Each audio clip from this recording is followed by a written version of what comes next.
you're here because you have things that you need to talk to the public about. Yeah. And we're blessed to be joined by Andrew Zamora and Derek Marr, who probably won't say much on this occasion, but they're here, and that's all that matters. Are you coming at me right now? No, I'm just saying, like, if you have something to say, you'll say it, but, like, chances are, really, like, you're, like, 12, so... Hey, I mean, he ain't wrong. Hey, he The drives man-child, now. the man-child. Right. Derek drives But now. he ain't right. It's Oh, crazy. Wow, you drive? Derek I've drives been now. driving. I got my own whip. Your mom let you? I can account for that. Yeah, I drove Bernie's ass around in Spain. Ernie learned how to drive stick just for the Spain trip, and then it was automatic. Yep. That's what happened. That's actually hilarious. Yeah. Anyway, let's get down to it. Let's get. I'm going to let you speak, and I Alright. want to hear what you have to say. So I'm here because Northern Limited, my brand, is dropping a huge project, which is 9 video parts, one for each one of my team riders. You like It's that? including Derek Marr. That's me, baby. Dude, I honestly like that a lot. As soon as you guys released, like, the dates, Right. I was like, holy shit, like, everybody has their parts lined up. Like, it's really, like, about to drop. Bro, it's Yeah, real. it's crazy. It's Tommy's real. is gonna be the first one to drop. Tommy Christiana, his was filmed in New York, a long time ago. Yeah. We started Back this. in the day. Yeah, we started this whole project last year. It started with Ralph's in Ventura. Yes. Yeah. I remember Ralph talking about that. Yeah. He talked about that in the Tandem podcast. Something about, like, he just wanted to go to Ventura and, like, film spots. It's Yeah. like, That's it's what cool he that did. he got the chance. Yo. Oh, yeah. It was that trip was really fun. It was my first time meeting Lil Race Car and Yeah. Tico, and those boys are so sick. Are they from Ventura? Or are they I from think here? so. I think Okay. they're from Ventura. Because I know old Race Car there. He been down here at PQ one time. Oh, yeah. All the boys met up with him one time. Tommy's is first. That one's about to drop Monday. So like in 2 days, you know, that one was filmed and edited by Badger. I'm going to be in Oh, Vegas yeah. with my parents. I'm going to make them sit down and watch. But yeah, it's just one huge project. That's just supposed to be an example on sponsors getting behind their riders and supporting them. You know, like just Right. So basically, what you're showing is that Northern has been the backing behind every video in this project. Is Northern pays for the trip, makes sure that the person has a filmer, and everything is taken care of. yes. And why do you think that is the way things should be done? I feel like that's the way things should be done because, well, this all started off of I was watching Shorty's video parts. He's Mhm. like, "Welcome to Tilt, welcome to Outset," and the formula was exactly the same. They'd fly him out for a week. He'd get the video done in a week, and then that was that. They sent him with Richard as his filmer, and then Richard took care of the video, and I was like, yo, this is really sick. Like, I would like for, just sponsors to get behind their riders like this more. And then I sat back and I was like, yo, like, I'm totally in a position where I can do this for my riders. And I know that my riders could totally get things done in a week. Yeah. And then, so I started just like the idea and just kind of talking it over. And after thinking about it, What did you make there? What is that? It's two Starbursts. It's the strawberry one and the cherry one. You've just been thinking with that thing, haven't you? Yeah, well, Looks I like a made brain. it. I made it, and I wanted to eat it, but I've been talking, so so yeah, I just thought like it'd be cool for sponsors to get behind the riders like that, and just thinking about it more. So what do you think the goal is accomplishing? Like, so say a sponsor or a brand, let's just say a brand, we'll call it a brand, not a sponsor necessarily. A brand has a rider on their team. What is the benefit behind sending them somewhere and filming like solely like scootering, like full blown scootering? What is the benefit there? I think the benefit for one, it helps content wise making the edit. It helps with building the brand. Mhm. It helps with the image. And then it also builds the relationship between you and the rider, like them knowing that you respect them enough and trust them enough that you'll send them somewhere to get their job done. And then for the rider, it's just an overall great, beautiful experience that they've worked hard for. Mm-hmm. You know what I mean? It's just Because would you say it's because like you're basically sending them off like just to scooter? Is that why it's good? Is because like they're literally on a trip just to ride and film and progress and do something in that aspect? Or is there more to it, or is it literally just because you want to support them doing something that they actually enjoy? This whole project was just to support them for something they actually enjoy. And for the locations that you sent them, was it their choice or was it your choice? Yeah, it was completely their choice. So once I thought of the idea and I was like, all right, we're definitely gonna do this. Mm-hmm. I hit up all my riders and I said like, yo, I wanna offer you guys a trip, a week-long trip, anywhere you guys want in the state. In the States. In the States. Anywhere you guys want in the States. Not just Arizona. No. We'll send you guys out and we'll make an edit. And Northern will provide the filmer. Mm-hmm. And like, the filmer for your project. You can choose the filmer or like I can find one for you guys, Mm-hmm. And when it came to selecting the filmers, I wanted to hire scooter riders who were gifted and talented in crafting scooter edits. Yeah.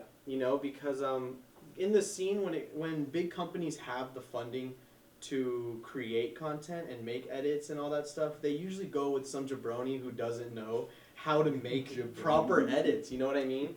It's like I feel like that's such an East Coast term. Jabroni. But it's just like It's Batotino.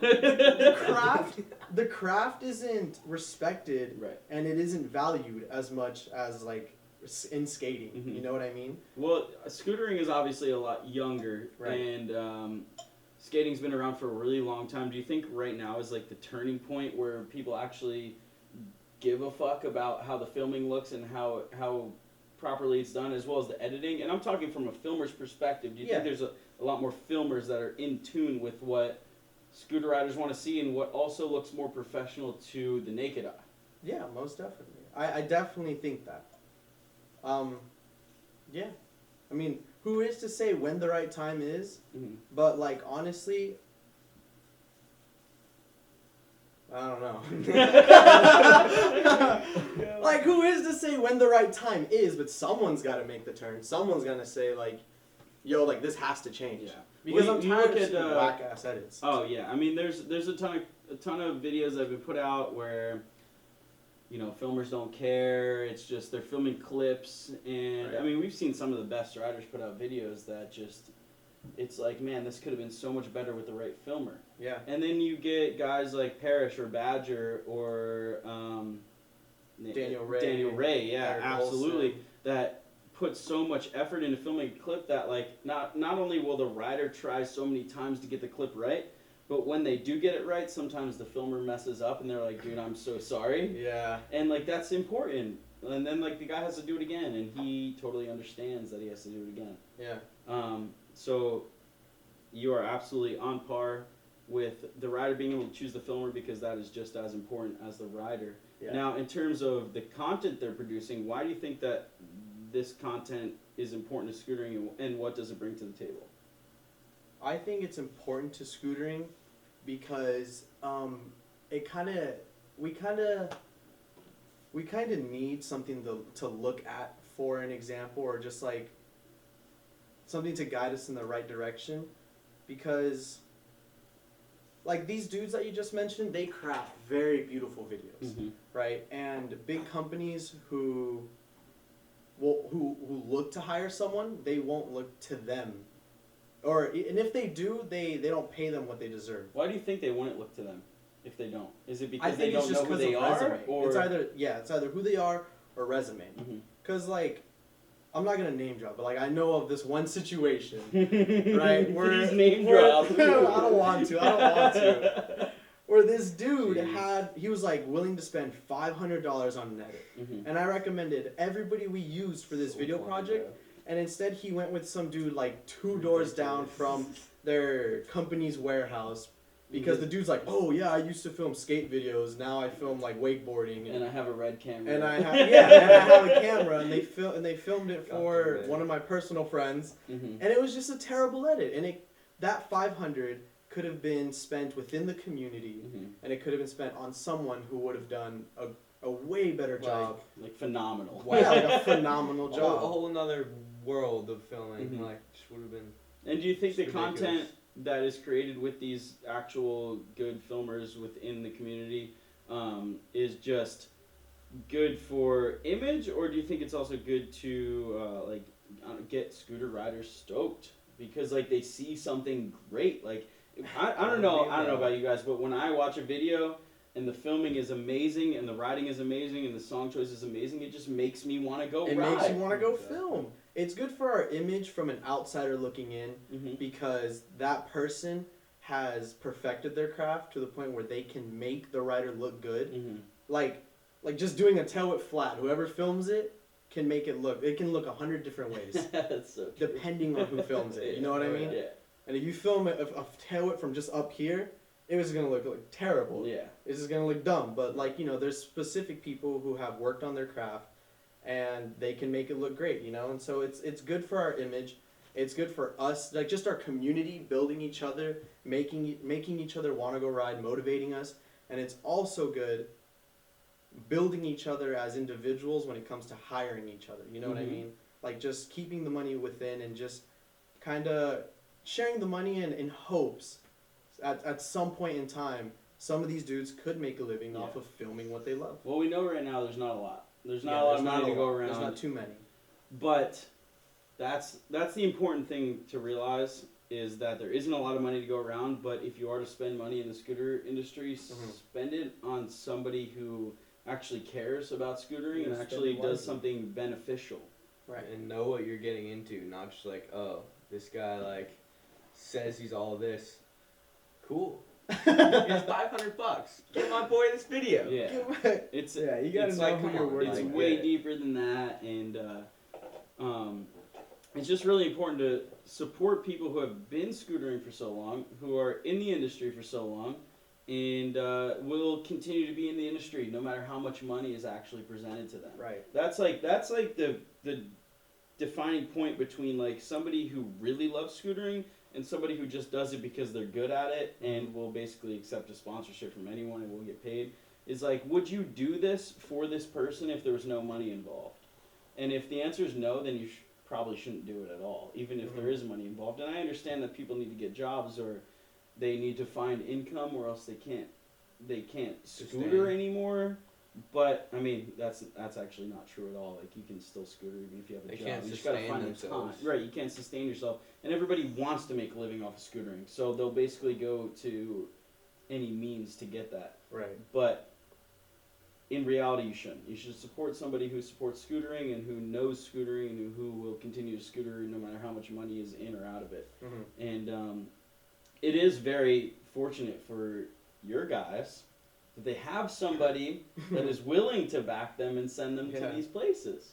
That's amazing, and I think what you're doing is really good. Now, so all of these guys, are all of their parts in different areas? Is every single part in a different area? The only people who share a location is Derek and Tommy. They both wanted to go to New York. Oh, you both went to New York. Yes, sir. Oh, nice. So why did you go to New York? Why did you want to? I honestly or were you just like, I'm gonna follow Tommy and like... I didn't know Tommy was going at the time. Oh. Well, like, I don't know, it was just because one day, literally, I was just chilling, doing nothing, and Daniel just sends me this text. He goes, yo, I'm going to send you out anywhere you want to go, and we're filming a video. And I'm just like, hold up. What's going on here? Is this a joke? Yeah, literally, exactly. I'm like... You're like, I've rode for everybody, and nobody's ever said that. I was like, wait a minute, Daniel? Like, what are you doing? But then, point being, he was like, yeah, like, just wherever you want, as long as it's in the U.S., like, go for it. And I was like, geez, that's like that's something big to decide on real quick. And I don't know, it was probably like a couple weeks after, like, I had to decide. Yeah. And I gave them time to decide. That's good. Yeah. Good. There was some good time, but I was still just like, there's so many places. And, like, I don't know, I was thinking, like, in my mind, I was thinking either, like, the Northwest, maybe like Colorado, because I've never been and I've always wanted to go. Denver has good spots. Yeah, I know. Denver does. I've always wanted to go to Colorado. Yeah, we'll go. But then also, so it was like Northwest, Colorado, and then like New York. And because I've been to New York once, but it was way before I rode. Yeah. So it's just like, you just like went to the city? I was a little boy just chilling. Well, I mean, I'm still a little Getting boy, a nice but, slice of pizza. but yeah, and then I was like, honestly, New York would probably be sick. 'Cause, like, there's gotta be mad spots there, like obviously. And then like when I was kind of Gotta like, be. when I was leaning Doesn't know towards, there is. It's like there's gotta be. when I was leaning towards New York, then I found out Tommy was going, and I was like, sheesh, man. Like, Sheesh. all right, no, Yeah. chill. But I was like, yeah, like, let's go. And Not only that, I feel like I hype up New York so much. I talk really? about it all the dude, time. Yeah, Have you trust. been a bunch? Oh my god, Bro, yeah. Dan- Every chance I get. Really? Daniel I mentions love New New York, like, Can I tell All you the my New time, York bro. story real quick? Yeah, go ahead. Alright, so I used to take the train to New York with my parents, like when I was a young kid, and because I'm from New Jersey, and we used to go downtown and then like see like a play or something, and it I don't know, it wasn't anything special to me. And then I went to the city with Joe Armstrong. I was with my girlfriend at the time, Joe Armstrong and his girlfriend at the time, who is still his girlfriend to this day. Damn. Bless them, that is insane. And I Yeah. drove us there in my car. I had a Honda Accent, 2001 piece of shit. And I drove us to the city to see the Christmas tree, which is like in the city and like it's a big thing and like everybody goes. I drove us there, parked up. We had to walk like quite a few blocks. That's what you have to do. You have to freaking walk blocks in New York City. And we get to the tree. It's awesome, gorgeous, Go ahead. great, awesome. We love it. Take a couple. And Sorry. just get a cup. I got the Brita right here. Oh, you need it. Whoa, you need it. Oh, I thought you were asking for a cup of water. He said take a couple. Let me just Couple. grabbed a couple beers. So sorry. we It's We- Modelo time. yeah, it's Modelo time. No, it's Jameson time. Keto. All right. Keto. No Tito's, just keto. All right.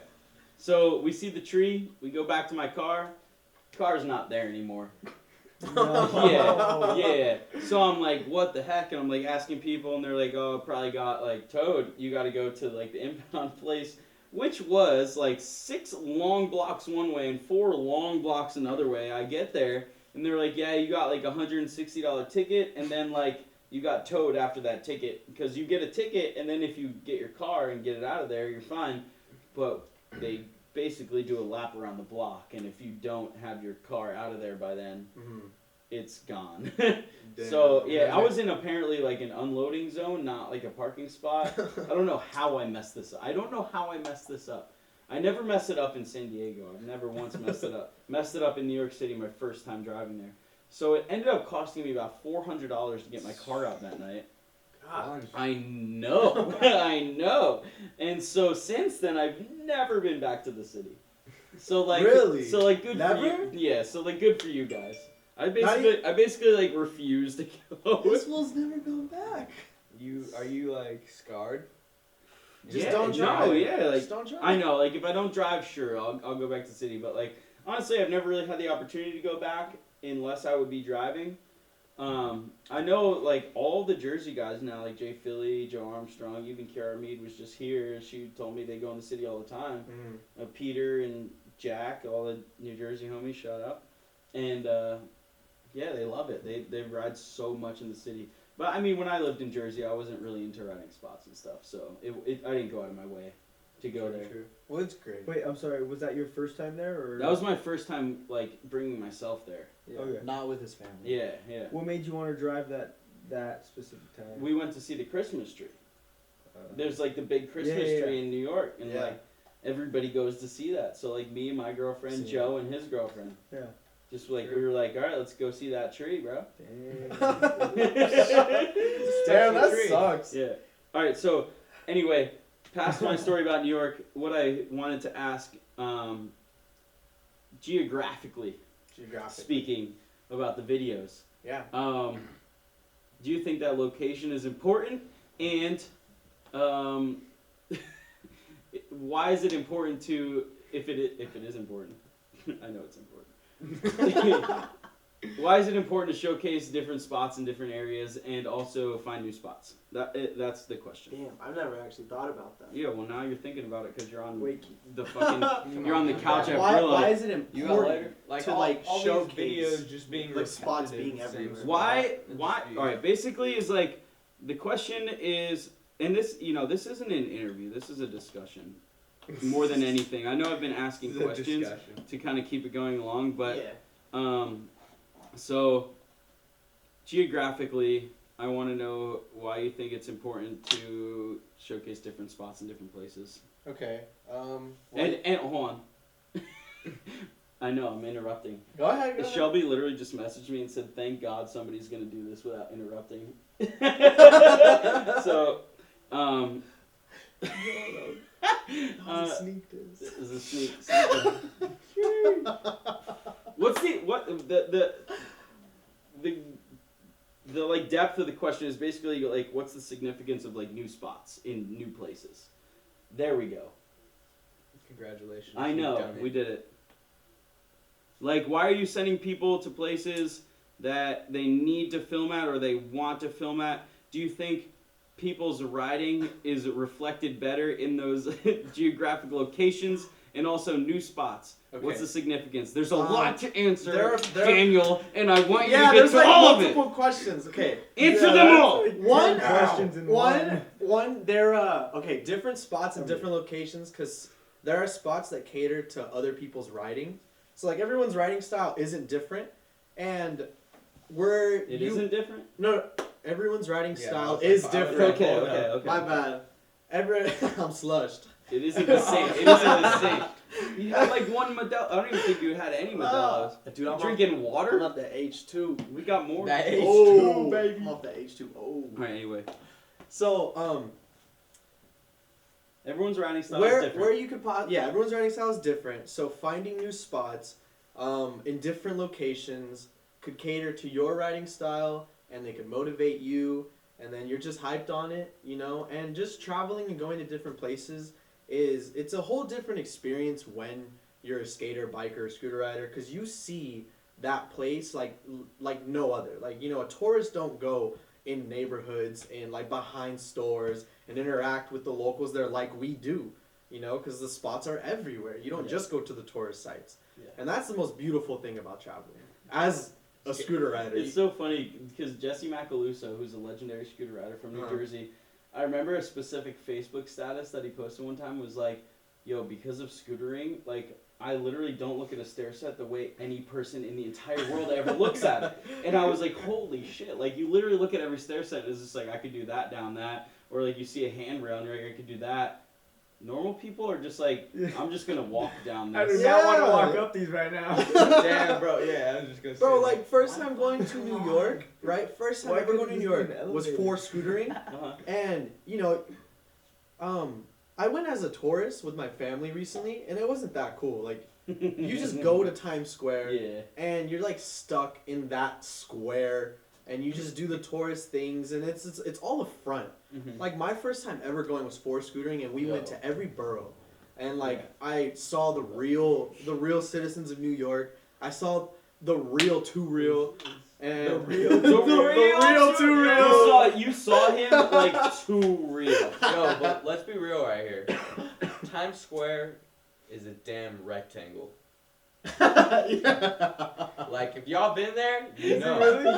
I've That never shit ain't a been. square. Hey, when we go, you'll Yo, see. I've always wanted to go to New York. We'll go. This man said it's a rectangle. Coolest thing about New York. Isn't it more like a triangle? Bro, coolest thing about What? Times Square is when you go as a scooter rider and you're pushing through traffic. True. Like, Dude, that's dude, sick. fucking, we not even through like, well, traffic was obviously sick, but even when you're like on the sidewalks and shit at Times Square, Yeah. and People going through Yo, people, those boys. everyone's mad pissed. Everyone's just. Yo, you remember when we were through that crosswalk and I went through something and like, dude, somehow Shit hit.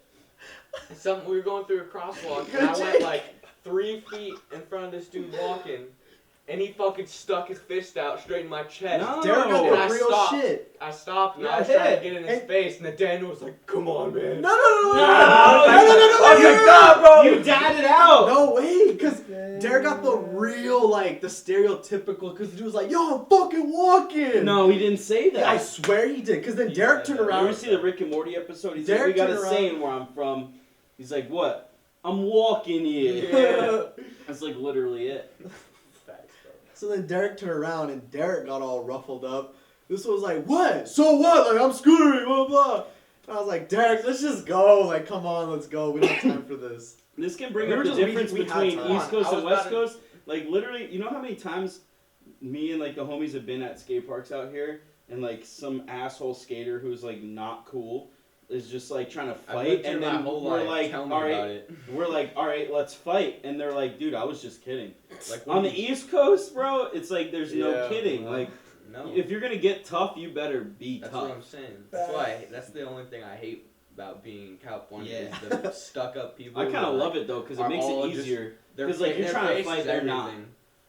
everything. Yeah, it's Their true. image is everything. to Image them. is everything. But like, there's so many like pussies out here that like there's so many people that like front the image of being the tough guy because everybody else backs down. That's But you. like, that's you. That's you. But like the That's East not- Coasters don't back down. So like when like we don't back down, all of a sudden those tough guys They're that like are used to people Go like, backing yo, down, man, like they back we down. don't need to do this right now. And you're like, hold up, Yeah, take it back a couple minutes. it's so good. It's so Mad good. funny, bro. It's also funny just like being scooter riders in general, because all like people that talk shit, they think you're just a pussy because you're on the scooter, and then you get up in their face and they're like, Whoa. this doesn't add I up. didn't expect that. Look, I'm so No, used yeah. to just some nerdy kid like being like, I'm sorry. That voice. Like, is that how we all sound? Yes. No, that's how that kid sounds. No, that's how we Derek's a sound. man child. He doesn't sound like that. Yeah, He's bro. like, yo, bro, I'm like 7'12". Derek will Like, tussle. 7 foot For his tall. 18th birthday party, we're gonna have it's gonna be a. He gave me the idea, but apparently we're at the WWE party. No we're all way. gonna fight. What? We're all gonna fight because Derek loves fighting. Bro, I We didn't tell you we about the wanna new fight. contest idea that I'm having. Whoa, I'm doing a hold pro up. contest. Hold up, we're on the can. We're on the air right Oh, now. I'm sorry. You can't be Yo, but- disclosing this. You'll Back know to- about it later. Sorry. Back to what we were saying. Right. Going to different places is sick because it's a whole new experience. You get to witness how it is, how it is in that environment. Mm-hmm. And then releasing footage there. Let's say this kid who's stuck in his neighborhood who lives in that state doesn't know about spots, sees that video, and then you inspire him to go out. Mm-hmm. And now you've just sparked a great lifestyle for him. Like, you know. What about somebody that can't get out of their like town? Do you think that still helps them in a way? I think it'll motivate them. I feel like they'll have the itch to try eventually. I think. You know what I think? I feel like a lot of that has to do with self-motivation now. Right. When Well, it totally. comes when it comes to being that like stuck. When I was a kid, if I saw something, I would like go out and like, even in my hometown with like no spots, I would still be like, damn, I gotta find something like this. Yeah. And you would. Mm-hmm. Hey, spots are everywhere, bro. Right. Everywhere. They really are. Dude, my friend You can posted a think of video the other any day, like an random old. freaking I city. saw a good curve. There's earlier. spots. You're right. Yeah. I saw He's a like, good dude, curve. my friend literally posted a bike clip the other day. He was like, I've been wanting to hit this tiny rail since I was a kid. It was like a 4-stair, like shitty dinky rail, and he like ice picked it on his bike. And he's like been wanting to hit that since he was a kid, and he did. That's cool. That's sick. And I think videos definitely help a lot with that. Spots are like an interesting aspect, and like Logan pulled me onto that. Logan Fuller. Mm-hmm. I never understood it. And we were talking about earlier how like you like go to a spot with like a bunch of homies and like you figure out what you can do on that. Yeah. And that's my favorite thing over anything because like growing up at Incline Club, man, with like so many good riders and so many good kids, like even to this day, like it sucks Incline closed, but like to this day there were still like so many really good riders and I could never keep up with them. And then like I hung out with Logan, like we drove across the country, we lived with each other in Portland, and then we lived with each other here for a while too. Uh-huh. I learned about spots and like how spots are beneficial, and like it felt so much better riding spots for me because I didn't have to keep up with everybody. I could just do my own thing. Exactly. Yeah. You can be yourself, like, to the the ultimate extreme on spots. When it comes to skate parks, it's like I couldn't even tell you how many people have hit this one little ledge or quarter pipe, whatever the hell it is, at a skate park, Yeah. and how many freaking tricks have gone down. But then spots, like, you can make anything, like, you can get a clip on anything Right. if you're creative enough. And Even if you there's like just- a bush you just on the do left you. side of it, like you can use that if Exactly. you want. You just do you on anything, And anywhere. the coolest and thing it's is our not like it's community would be flooded hyped with on it people. too. Yeah, exactly. We wouldn't be like stupid harsh. Do you think? What do you think that it is that? Because obviously, like the really tight-knit community is really into video parts. Like, you see, I mean, there's a huge part of the scooter community that doesn't even watch video parts or anything like that, but the ones that do, the ones that are really into it and strive to film their own video parts, they don't care about contests and stuff that much, but they're really just scootering for themselves or for self-progression. Mm-hmm.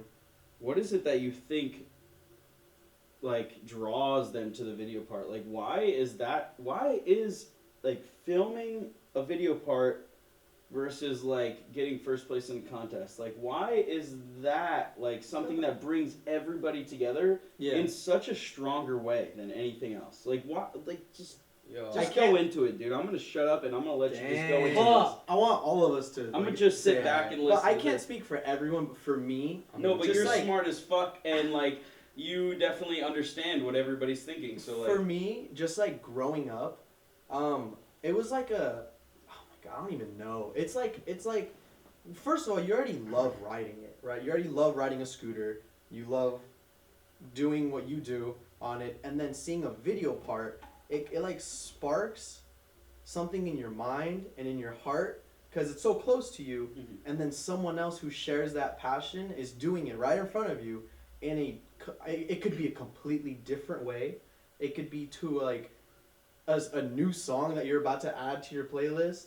And like honestly, tell me that your iPod did not have every edit song you ever watched. You have no idea.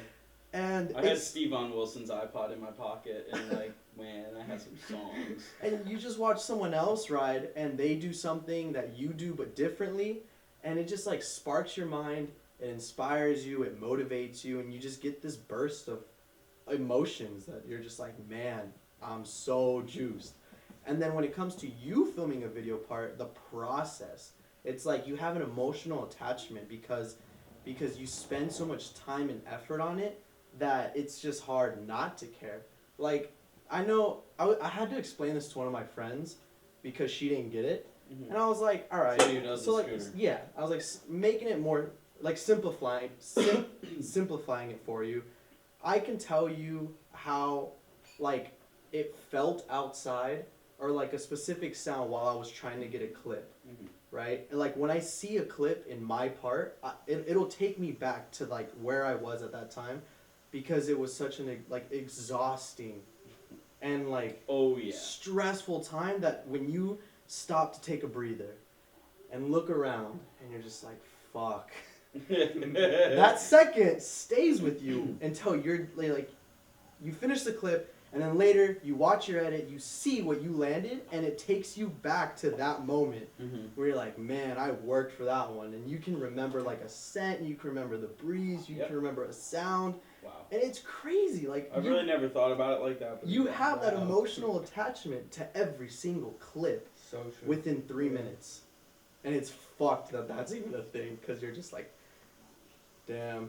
Especially an ender, dude. Like, yeah, especially an ender. That you worked hard for a long time. Dude, and I feel like how you're saying. I'm like, done, so you guys can. The feel. I definitely want to hear from you guys, especially Andrew, because you filmed a lot of parts. But Derek, go ahead, keep saying what you're saying. Yeah, but like, dude, for enders, like that's how it always is. Like, I feel like there's always a story behind enders. Like was your last ender that board slide drop thing? I think you did board. That was like 2 videos ago, but I'm not. but I'm not kidding. I was thinking of that same clip right now. Because that's like that's a serious. Because dude, like I was saying, there's stories and like what you were saying, how like it brings you back like memories, and you just kind of like when you watch that clip, you just kind of remember the scenario, and like that clip that you're talking about, the board bar drop, like that was Will and Clayton showed me that clip. Yeah. Or that spot. The spot, yeah.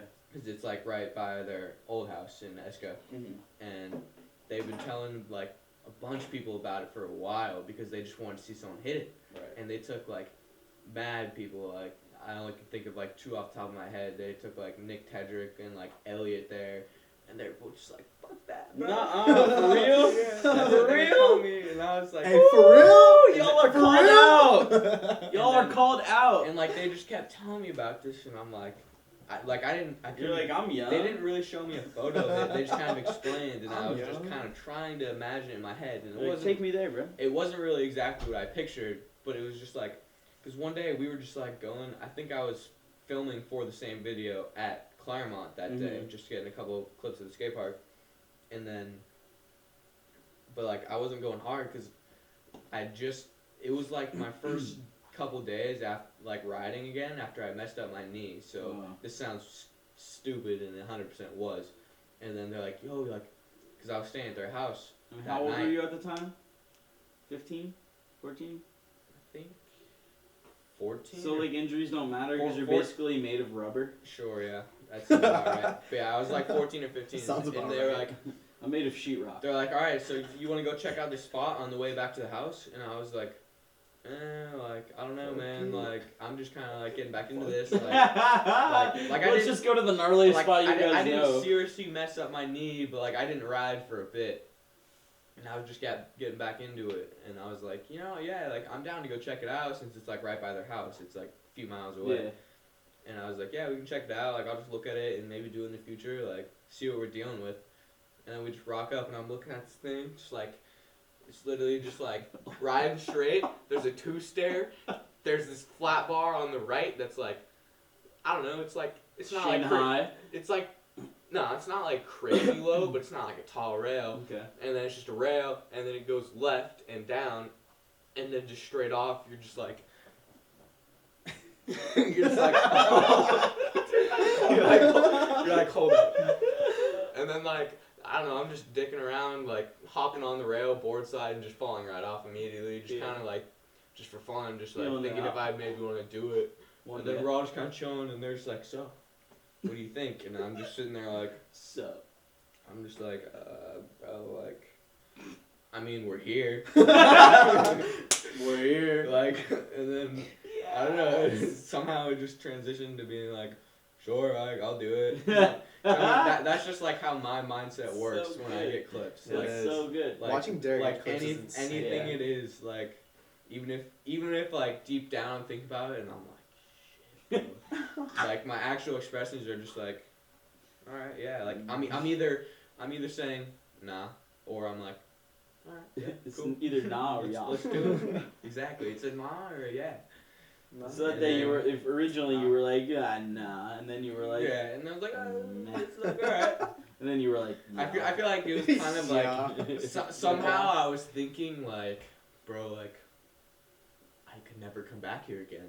Even though it's right up the street. Even though it's right there. It's literally right there. Even like from here, it's like 20 hate minutes. those Like, it's Exactly. not far at all. And like at the time, I was at Will and Clayton's house like swear every like couple days. So like, damn, I'll probably be here in the next couple of days. I'll never come back here again. Exactly. And then I don't know. That's such a messed up. Literally idea. like 10 minutes Yeah, later. it is. Like 10 minutes later, we break out the cams, and like first attempt, I just like board and hop and just like land and like loop back, just cause like the impact was just. That is a big drop. The impact was just stupid. It's and probably like, a 10 foot. and like no, more. More. No. More 10 And foot. the Respect the drop. 12 foot. Yeah. And bro, the Hey, landing was Skrillex. like Respect the drop. the landing was like almost back, like Really? almost up, Like uphill? like almost, like maybe the tiniest Mm. bit. And then that, so Okay. yeah, I did that, looped, Okay. and I was like, alright, I was like, sheesh, man. And then I was like, alright, I guess we gotta go again. Hit a board, just threw a bar, and like somehow And you landed it. landed. And I destroyed my foot, bro. Like, unreal. At least your foot wasn't what was messed up, though, right? It was your knee. I don't know, probably both.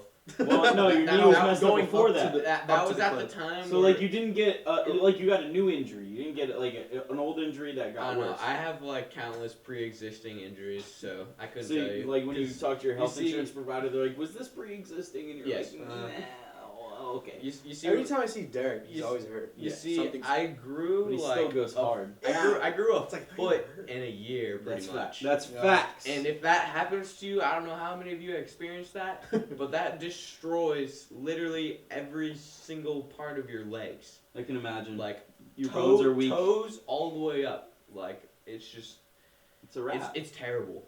It's a wrap. But, like, you Not did it. relatable. I did it. And that day you did it because, like, you were like, yeah, Yeah. Right? This is Right? exactly what happened. All right, so I'm so glad we got that story, and that was so good. Thank you, Derek. I want Story Andrew's, times with I Derek. want Andrew's No, perspective. Yes, Thank you that's guys the for next. watching that's the this next, video. That's the next perspective because Andrew's over here all quiet, all like you know. Hey, And I'm his sorry. parts are so Yeah, no, fucked that's the thing. too. I'm a little sick, so Well, my it throat doesn't is matter. like. What are you little doing here? You're sickle. sick. You're It's gonna not get the yourself weather, sick. boys. No, I'm starting to I'm cough and always it's not down the for. pot. I'm always down I to know. chill. All right, No so matter- no matter this what my guy, conditions hey, are. if you guys don't know him, we got Andrew Zamora here. If you're watching this, you probably do know him. He's a guy and a half. I'll He's tell a you guy that. in a hat. No, I know what you said. Okay. I was just kidding. This guy's got some of the sickest video parts, as we all know. Yes. And he's gonna be humble and be like, "Stop it right now, dude. You guys suck so much." You don't even talk like that. No, he does because he's from LA. And they're all like, "Oh, no, that's more San Diego." Come on, honestly. Federal. Yeah. I think That's San just- Diego. You act like you're from LA. I don't act like that. I don't know what you're talking about. But I want if to know. anything, I pose like Alright. I'm from New York. Well, you've been on the game for mad long. A bit. Like you've yeah. been, no, I mean you've been filming for a long time, Yeah. and like, I don't want to toot your horn, but like you do put out some of the sickest parts, I and appreciate that. and not just the sickest ones, but like the most gnarly ones, like that lip slide that was like triple redirect or whatever it was, Dude. was With crazy. gaps in the Yeah, rail. Yeah, with gaps in the rail. rail. Like Dude, that honestly, like. the 270 process- back You- with that- Hollywood oh, High. hair. Also the clip where you hit like you jumped like over the rail on the stair set onto that like wall ride thing that's like similar to the Oh, yeah. Barcelona spot.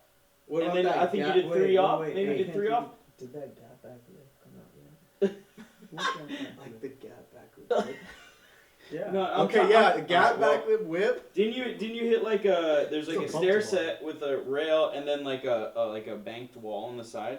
You hit something like that. The wall You ride. like in gapped that onto same the part. wall ride. It's like a white wall. Dude Brian, doesn't I'm even so know. bad- I'm Dude so- doesn't even know the clips that he has filmed. That's how I'm savage he is. so bad at remembering It's in the last shit video that you I've put done. out. You did like hop on Like like bar spin on. bar spin. Oh yes. Okay, thank you. Yes. But so That's like why? Why? Why the fuck? Why? Why Literally, why? Tell Why? us Hey, why. he's saying, why you go so hard, bro? Why you go so hard, bro? I don't know. Well, I guess get I'm the always. in his huevos quick. I guess I'm literally constantly like driving, walking down the street, or just standing outside my house. If I see something that's Like me too, I bro. I just imagine you posted up. Just like either driving or Right, walking. I or- go outside in the Yo, morning. Oh yeah, we sometimes, were riding his you know? golf cart the other day. Hold on. Shut up. Yeah. This guy is talking. Yeah, my bad. No, you're fine. My This voice shit is a little fucking gone, so I'm I know sorry. you're sick, bro. All right, so again, why? Well, I don't know, because I've been. That's a pier. It's like right on the beach. It's a pier. It's called the Redondo Beach Pier. That has like arcades. I think it has like a bunch of. Well, I'm not talking about a clip specifically. Video parts. Like Oh, you know, like a perspective. clip like that. You like roll up to, even if you don't roll up to a spot, you know a spot. It's just like, why do you do that? Why do you go out of your way Because to I put your feel life like- on the line and I don't- film that clip for other people to watch? You why? could just be Why? a comp rider. You could just chill at the park, bro. But you don't. Like, why? But you don't. Tell me why. What does it bring to you, and what does it bring to other people for you to like actually like film a clip? What does the clip like say? Let's say an ender, but other clips, because obviously you have a shit ton more clips than that mean a lot to you. Why film it? Well, because if I see that other people enjoy my riding, it's gonna just hype me up to ride more.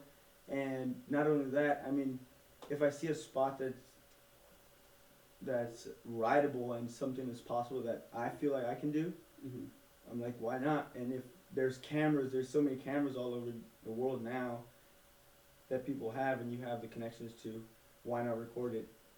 To show the people that you get hyped off, you know? Does that make sense? Why not Does that- record it? Does that Why make not sense? record it? Does that make sense? That makes a lot of sense. Oh yeah. So then, what do video parts mean to you? I just love the way they look. I mean, I know a lot of different people have different perspectives. Yeah, Well, that's why we're asking. What the fuck is your perspective? I don't know. I honestly like the way I ride. Okay. And That's I sick. love the That's way. the thing. I love he's not insecure. I like the way you ride too, bro. Yeah, thank you. Hey, a Thank lot you. of people do, baby. And We're riders. Some of my friends who do edit, they edit good. I mean, I had Who? James Webby and Ruben Rodriguez. Bang. They've both been Boom. If it wasn't for me, you putting would in have got work shot for at me, right and I there. really appreciate it. You know? Just the point of the finger. Right. And so, When If you I when s- you actually like do finish a video like, and it gets put out, what like goes through your head? Like, how are you feeling? Like, is it like, oh, I finally finished this project, or is it just like you're stoked to like release something? I don't know, honestly, what I'm is it? always stoked to release a new video, but after watching it a few times, because I know everybody watches their own videos. Bro. More than Yeah. once. No, we Dude, watch I it feel like- 100 times over. I There's feel like no. watching your own I feel videos like- is a part of progression. Like Yeah. I'm maybe like 90% hyped, and then that 10% is like, damn. I mean, this could have been better, or I could have done this better. I could have landed that and then tried it again just to make it look a little better. You know. I'm glad you Just said 'cause that. there's Exactly always what I room meant for with the progression, improvement. 'cause I'm then glad can you said see- that because a lot of people think that, but they don't say it, and they act like that's not a factor. Mm-hmm. But it absolutely is. Yeah. I There's love always filming. there's always room for improvement. That's so the thing. like, I'm not always gonna be 100%, 110% hyped on something. So do you think like part of the filming At is? least videos that I. Do you think like part of the filming a part is for yourself, in terms of progression? Like you wanna film where you're at the time, and then build on that. Wait. So I mean, He's got to think so about like this. what I'm saying is basically like you roll up to a spot, right, and Yeah. you film a clip. It's the best clip you can do at the time, and that goes along with every other clip you film for a part. And then you put Mm-hmm. the part, then you watch the part back, and you're like, damn, this is where I'm at now. And then you go in 6 months or a year from now, I want to be at this level.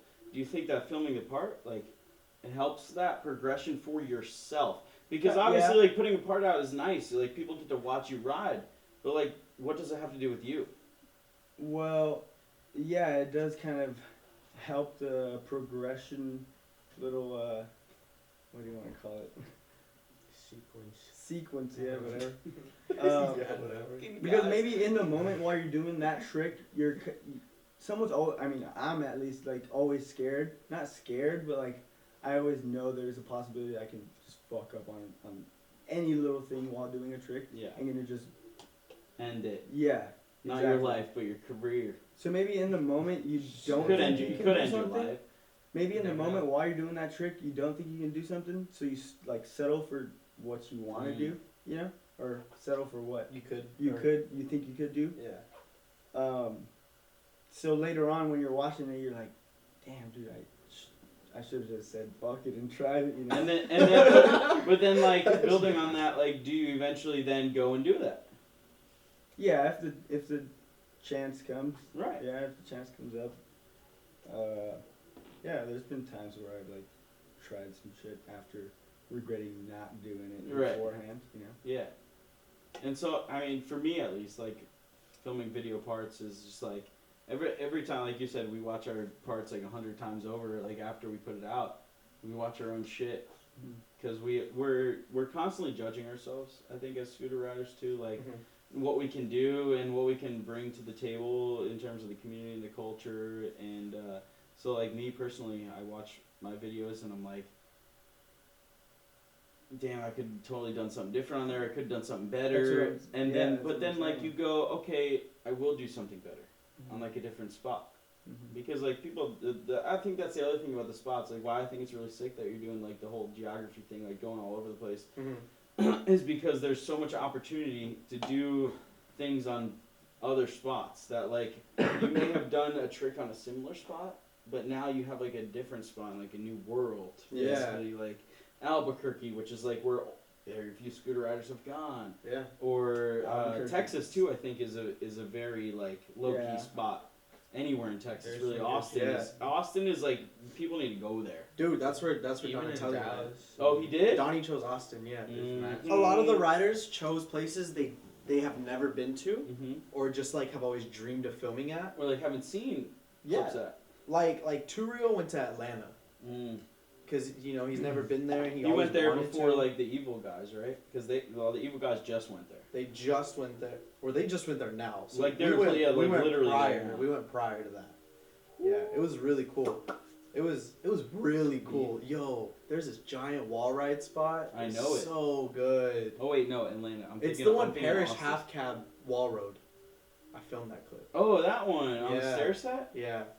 It's really. We were there while the Frog guys were there filming for their Nike SB videos. What is Frog? The skate I don't want to brand? shout them out. I don't want. Fuck them, bro. Fuck them. Are they those If they're type not of Evil guys? Corp, I Yeah. don't want to shout them out. That's facts. So, but yeah, Derek went to New York. Never went there, like to Scooter. I think Tommy chose That's awesome. chose New York too because he never like Scooter there. scootered there. I think it fits Tommy's I style, chose too. Chicago because I've never scootered there. Or, yeah, I've never scootered. I've gone. I went to the 2015 Street Jam, but I didn't like ride or anything. You didn't ride, I didn't film, or ride, anything? film, nothing. I just like stood there. Where I was else? a Where else are we? bystander. Hold on. Pedestrian. Wait, can we pull up the list? Is Yeah, it is yeah. it on your is it on your is it on the Northern Yeah, Instagram? we'll I'll pull it up right I now. was Go literally just to gonna do Tommy that. just posted it today. Tommy Oh, Cristiano. Okay. There he is. On the story. Boom. Oh, right here. All right, so we got Tommy in New York. Yes. We got you in In Chicago. Chicago. We got Harkless, Eric Too Real in Atlanta. Ralph in Ventura, Ventura. which we talked about. Oh, we got Tristan in Portland, Oregon. Tristan All right, in Portland. so we're gonna talk about the rest of these. So, Tristan in Portland. What is the deal with that? Do you have any idea why he chose Portland? Yeah, he's been to Portland, and he said that he just wanted to make a really good, like for himself, a really good bowl edit. Oh my God! I was really hoping you would say that. Yeah. No way, hyped. are you Wow. serious? Yeah, Tristan's edit is a whole bowl edit. Oh, That's sick. I'm It's sick. so hyped. Yeah, we had Josh Muko do that one. Really? Oh, yeah, so it's a very Oh my quality, God. proper, like, cut edit. Y'all don't even know how much this means. Freaking I lived in quality. Portland for a year and a half. Those are the best skate parks in the world, Yeah. and like to have like an actual like video part of Tristan Tristan riding that. had to work, too, because we got rained out a lot. Uh, A lot of these you don't have trips, to- I mean, duh. bro, there was only 3 trips that didn't get, like, that wasn't like harmed weathered by weather. out, really. Yeah, it So, was All right. Derek's New York. Hold on. So let's go I love right how down you the have list. the filmers on here too. Yeah, well, I Wait, want to Wait, shine the hold on, light. look at Yo, this freaking Yo, thing. my video. Didn't we only get to film my Stop. video for like 4 All right, days? so Nick It was went. like 4 or Nick 5. went to Austin. Joey Moore went to L.A. Yes. Damn, and Eric Olsen filmed that. Yeah. He That doesn't one is live in LA, so right? He good. lives, where does he live? He lives in it's Minnesota. Yeah, that's Minnesota. crazy. Pretty All sure it's right, Minnesota. so then you. Oh my God, you had. Oh wait, hold on. So I mean, it's obvious why Joey wanted to go to L.A. LA's got a lot of spots. Blah blah blah. Easy money. Dude, okay. the funniest Next. Oh, all right, you got a story. Go. Okay, so when I messaged everyone, yo, you can go anywhere you want. Everyone was like, oh, this is like, like, Here. I'm gonna go where I haven't been. Irregular spots. 2 people who like I couldn't convince, like, yo, like, I'm offering you a trip anywhere you want Anywhere. in the States, like whatever. They're like, no, I'm pretty sure I just want to go there. Right? I'm it pretty was down Ralph. for LA. Ralph wanted to go to Ventura. Well, Ventura's been like seldom hit by scooter riders. Like there hasn't been that many people there, so Right. I kind of understand that. But like he could have gone. Like he's never. He could have gone anywhere Could've gone outside of anywhere California. Like leave And the state, bro. After asking him, I stopped arguing with him because it was an easy thing for me. Like Right. it's just a couple hours away. Fuck it, let's do it, Ralph. And But it was that's, like, such a good literally what he trip wanted. too. And he was talking It was about such a good in his trip. tandem interview. He was talking about a lot how he. There's a lot I of forget. friends. Well, clips. no. I forget the company he was writing for at the time, but he kept asking them to send him to Ventura. Think of Addict? I don't know. It might have been, but either way, whoever it was, it doesn't matter. Right. They just like were like, Ventura. I don't think we want to send you there. And he's just like, come on, you have no idea how many spots I have. And you There's guys are so like, many well, spots. okay. Like Tico took care of us with Yeah. spots. It was Mhm. so good. It's All right. but So yeah, next, Ralph Ventura and then Joey with LA. With LA. With LA. I was like, Joey, you're like, are you really want to go to are LA? you serious? And he's like, I was like, Hey, why So- you say that? Zamora- like that? no, Zamora's like, bro, I hit every spot. Chill, big dog. You think you still got spots in don't LA? need to get rowdy. What do you mean still got spots? Yeah, that's what I mean. You still got spots. Like, like- new spots that I've never Like been new to? spots that like haven't Yeah. been ridden. I mean, maybe. He said. He said, Maybe. But I I mean, don't know. because Joey's been to LA. but hold on, several let's look at times. the next one. Miami. Trevor. Of course, Trevor? Trevor wanted to go to Miami. Trevor He's like, I'm pretended trying to Miami. smoke a Cuban on the beach, bro. Like, He's from like, New trying York. to smoke a cube. He's like trying to smoke a Cuban on the beach, bro, Bro, don't bust my balls, bro. I'm trying to go smoke a Cuban on the beach. that's big. I'm dog. trying to go down the shore. And So then- why? and But then no, but, Derek but, no, in New but, York. but why did Trevor go to Miami? Like, what made him do that? He who wanted. convinced him? Like, who the fuck thinks there's spots in Miami? Obviously, there probably is, but like, who knows them? I don't know why he And decided. now I'm talking with my New Jersey I don't accent know why now. he decided Miami in the end. There were several places he wanted to go to. He was asking. He was the last one. His was the last one to get filmed, and he was asking where everyone went. Oh, So yeah. I like told him. He's like, he was "Damn, I got like, no more spots. he's like, I was like, Churro went to Atlanta. He's like, oh, so should we go to Atlanta? Was it dope? Should we go? I was like, yeah, it was good. I don't, but hold on, and I was like, Trevor, Donatelli dude. went to Austin. He goes, oh, bro, I want to go film in Austin, bro. Let's go to Austin. No way. And I'm like, all right, we'll put it on the list. Yes. And then, like, you know, and I was like, Derek in New York. He's like, damn, I He's live like- there, he's basically. Like, nah, bro, like, we're not gonna go to New York, right? And then, out of nowhere, he's like, yo, what do you think about Miami? You're like, damn. I was let's like, go. yeah, let's go to Miami. Like, that sounds dope. Who Nobody's filmed gone him? there. Mike? Mike Homan filmed it, and then Jay Cott is editing it. Okay, cool. Yeah, Jay Cott couldn't Damn. film I it mean, Jake because was a he's... stupid idiot. But like, Jay you know, Cott whatever. couldn't He because got he into was, it. Damn. he had school. Oh, okay. He had school. Fair enough. But Homan came through, and Homan's a great filmer. Mm-hmm. Great guy. Yeah, Homan's awesome. And, yeah, Homan filmed. Buy his Don't signature Trevor Miami. headphones. They're real. They're actually real as fuck. Those are That was sick. so good. It was gonna be an April Fool's joke, but then it's like, joke's on you. They're real. That's like literally how it went. It was an So April good. Fool's Yeah, dude, joke. it's- joke. It's really And then, sick. then we have Derek. Yeah, New York, filmed by Danny Ray. Yeah, the filmers You we spelled got. Mike Homan's name wrong. By I the know. way. I have to. I Somebody have to called you re-edit. out on it, I Yeah, saw. John called me out Yeah. on it. But But it's yeah, so the funny. filmers we got Ryan Ruig, Badger. Badger. Got Who Badger, the fuck is Ryan Ruiz? right? Richard Hark, Parrish, Mm-hmm. Josh Schmukel. I did Donatelli's. Eric Olson. I'm about to put you on the spot so hard. Me? Yeah. Why? Which one's your favorite filmer out of all of them? And why? Bro, on it. See? No. I'm gonna go with Daniel Ray. Okay, why? Dude, when I watched Derek's edit for the first time, I'm not gonna front. I cried.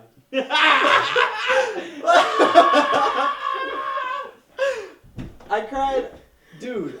I love all these boys' work, but like Eric Olson's E. Carl's, Mhm. his made me cry too. Bro, I have to pee really bad. Like, you cry your eyes out? So Eric, Keep doing it. Joey's and Derek's actually made tears like come out of my face. That's fucked up. It's crazy. Dude, Alright, you fucking guys love talk Joey. amongst yourselves. I'm gonna piss. Joey's the man. So let's talk about Joey. Joey's the man. Dude, Please talk about Joey. I- And so- I'm gonna join the conversation after. Okay, so I- I think I was so emotionally attached to Joey's because like he lives in Phoenix with me, and he's just like the best boy. oh yeah. The best boy who deserves so much but doesn't like have it. And working on this video it meant a lot to him because Joey has only had one video. Really? Joey's only had one video part, and that was for AO. And we weren't fans of it. Joey wasn't a fan of it. I wasn't a fan of it. True. And Joey's never had the opportunity to just go out and make another edit. So we went out to LA and filmed it, and Joey had his battles and he struggled a little bit. And it was just like such a great time out in LA, and by the time it was all done, like literally he didn't do any tricks when I first hit play on the edit. It was just like you've seen it, the intro was like Yeah. da da da da with like his face, and I just went Bro, I dearly, was like, Joey. I really truly hope that like every single one of you guys can meet Joey Moore. Yeah, Like, Joey oh Moore. my gosh. I can't tell you how much I miss that guy. He is the best boy. The best. Andrew, what do you think about Joey Moore? He's cool. He's really cool. I mean,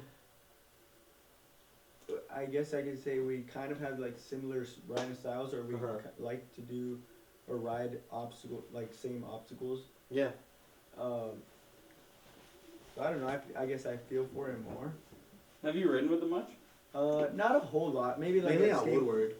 Like every time I would see Woodward, you yeah. two together, it was always at Woodward. Woodward, and whenever I go to AZ, Yeah. yeah, he'll meet up a couple times, and I'm always happy to see him. I Because think the like first his time I riding ever style. it's like, it's good. It's Yeah, he clean. kills it. Like, he has like a unique style. Yeah, definitely. And I think I don't know if it was the first time I met him, but like the first time I think we like connected, I went to like Seattle for the Muck Games, which like all the homies go to. It's pretty sick. It's like this concrete skate park, and like him and like quite a few like pro scooter shop homies picked me up, and I was like, I was expecting to get picked up by like a group of kooks, honestly. But then, like, I got picked up by, like, a group of, like, cool guys. And I was like, all right, cool. And, like, chill with Joey Moore and, like, all those dudes for a while.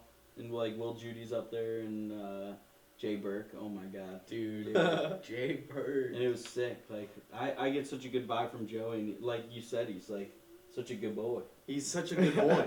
He's the best boy. He's the best boy. He's one of the best boys. At least one of the best boys. Yeah. And There's a lot of good boys. There's a lot of good boys There's a lot in of our good community. boys. Yeah. And Joey's he's up there with the best. Like literally, like I don't know. He's just really nice and also really good at scootering.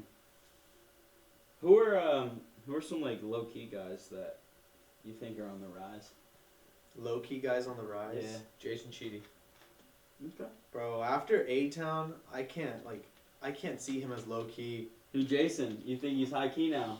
Well, You think A-Town put him on the map? You're saying? I don't He's know up there. about that. I know about I that. just know he should be on the map and everyone should be No, watching. honestly though, you know how many people came up to me after A-Town and were like, "Yo, we've never heard of Jason Cheedy before." Like, I've never now we know. I've never heard of him Really? until A-Town. That's insane. I didn't know Yeah. who it was either. Really? Yeah, No. me either. He my was God, see? insane.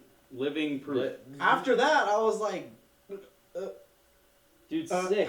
I'm also kind of lazy when it comes to Instagram. yeah, I think it's Yeah, cool but because still, I'm on I it. don't really like keep no, up. but that's like not the thing, right? And that's like why I think A-Town was so important. And we can definitely talk Yeah, about definitely. A-Town a little bit. Oh, I A-Town don't like was to the toot my best. own horn, but I Definitely think helped, I think it was like the sickest contest I've ever been to. And I'm not just saying that because I put it on, but it really, the vibe was like everybody got hyped on everyone. Hey. Everybody there had a good time. Hey. Nobody cared about the results. The Not at all. but the results were perfect. They Yeah, were They perfect. added up. Everything was perfect about it, but the hype was real, and it brought a lot of attention to riders that are a lot more low key. Like you said, you're not on Instagram that much. But then let's like look at Kevin Clausen, who is on the other side of it, who is a great rider, is an AM rider. He's not pro, but he's also not on Instagram that much in terms of clips and stuff. So Yeah. you won't see him. And then Jason Cheedy is on Instagram with clips, and you will see him, but you haven't because you're not on Instagram. And then you go to an event like A-Town, and Yeah, all of a he's brought sudden, all of us all of a sudden, you like see Yeah. people ride in person, which is where it matters the most because it doesn't matter what your persona is in a clip Yeah. necessarily, but it really matters what you can do when the time is now. Like what can you do right now? And Jason Cheedy threw down. Philip Sorensen came all the way from Denmark Bro. and did some crazy shit. He was Bro. insane. And then like Kevin, like overall was the top dog. And like not Kevin many people killed know, it. like literally not many people know Kevin I Clausen. know, Like I- his following on Instagram isn't big. not at all. His video parts probably haven't gotten many views. Like the few he's been in Yeah. have. But like when you go to A-Town and you watch him ride in person, you're like, damn, that guy deserves to win. And then we're all Oh, yeah. boys, and it's just so sick seeing each other shine like that. Mhm. It was dope. Everyone killed it. It was Yeah. A-Town was insane. Dude, that was so my first sick. time I ever watched Will Weskey ride in person. and he's insane. And he's His insane. hops, dude. Yeah. He lives in LA, and I didn't even know. I didn't even know he lived in LA Wait, until he lives in that. LA? He's been Yeah, living in LA. I didn't. I thought he was still out in what, Midwest. Yeah, I wasn't sure. I knew he. I only I heard knew of he him like from moved here for a Sky little High. bit, but I didn't know he still lived there. I only Yeah, heard of him from his well, old he hasn't Sky been High there- video. Been living there for too long. He said a couple months or something like that. Okay. Well, Well, the I other don't know, like I cool would thing think- is like what it Yo, really like cramps. dude cramps, Yeah, bro. yeah, yeah, Cramps. Cramps. Is he 24, 25? He's no, he's like 22 or 23. Oh, I thought he was older than that. No. Well, Cramps got a kid. Cramps Yeah. got a girl, and at least he got a girl pregnant, and so he got a kid. But Cramps, Oh shit! My bad. Cramps like got a real ass life. Yeah. Right, he's a whole dad. That's the He's a joke. whole that's ass the, That's dad. the joke of A-Town. Is Cramps is a whole ass dad. Busts out an insane like qualifying run. Qualifies in what like 5th or something, and then like destroys his freaking single run. Like everybody, like especially Big Ron, but like everybody is freaking out. Like Cramps is landing every single trick, and you're like, this dude has literally been in the game for like 29 years, and he's only 22 years old. Like how do you do that? And he's still killing it.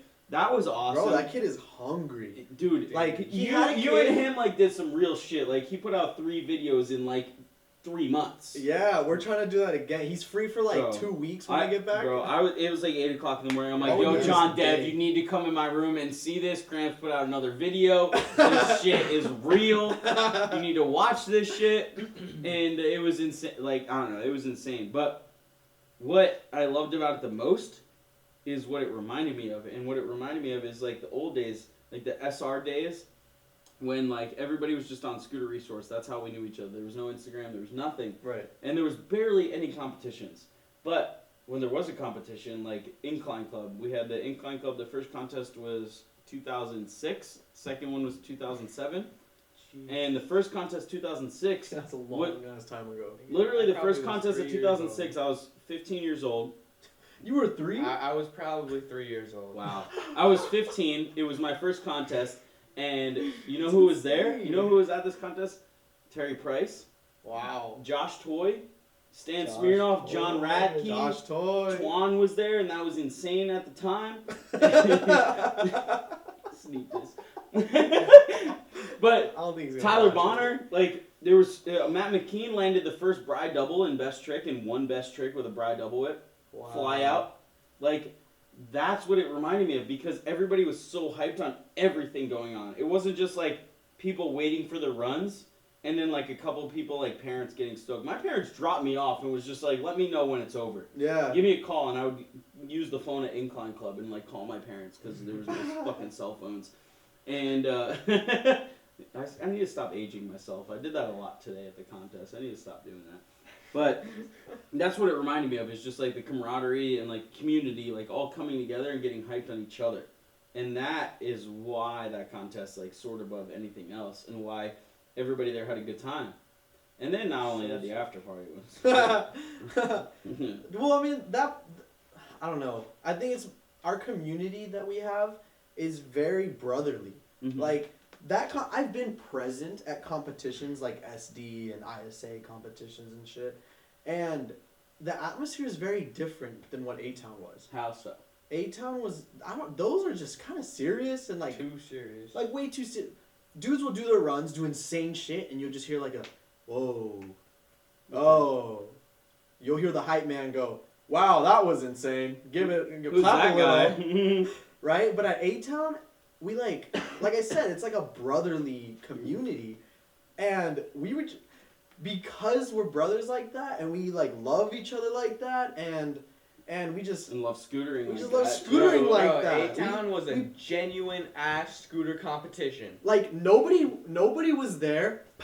Nobody Yo, was that there. Freeway. Holy Wait, shit. do we get four-way? No, nobody Kinda. was there solely to just be like, I'm taking first. I spoke that on Instagram, but that was just for fun. That was fun, dude. That was I just for love fun. that. Dude, you and Eric going back and forth, man, that was like, when that started happening, I was like, damn, I love this. Like, I was so hyped. And what the coolest part was just when it started to get momentum. Like, I sent out invites to everybody, and like, dude, I can plan a scooter contest as much as I want and send invites to whoever I want. But like the fact that everybody showed up was like the biggest thing.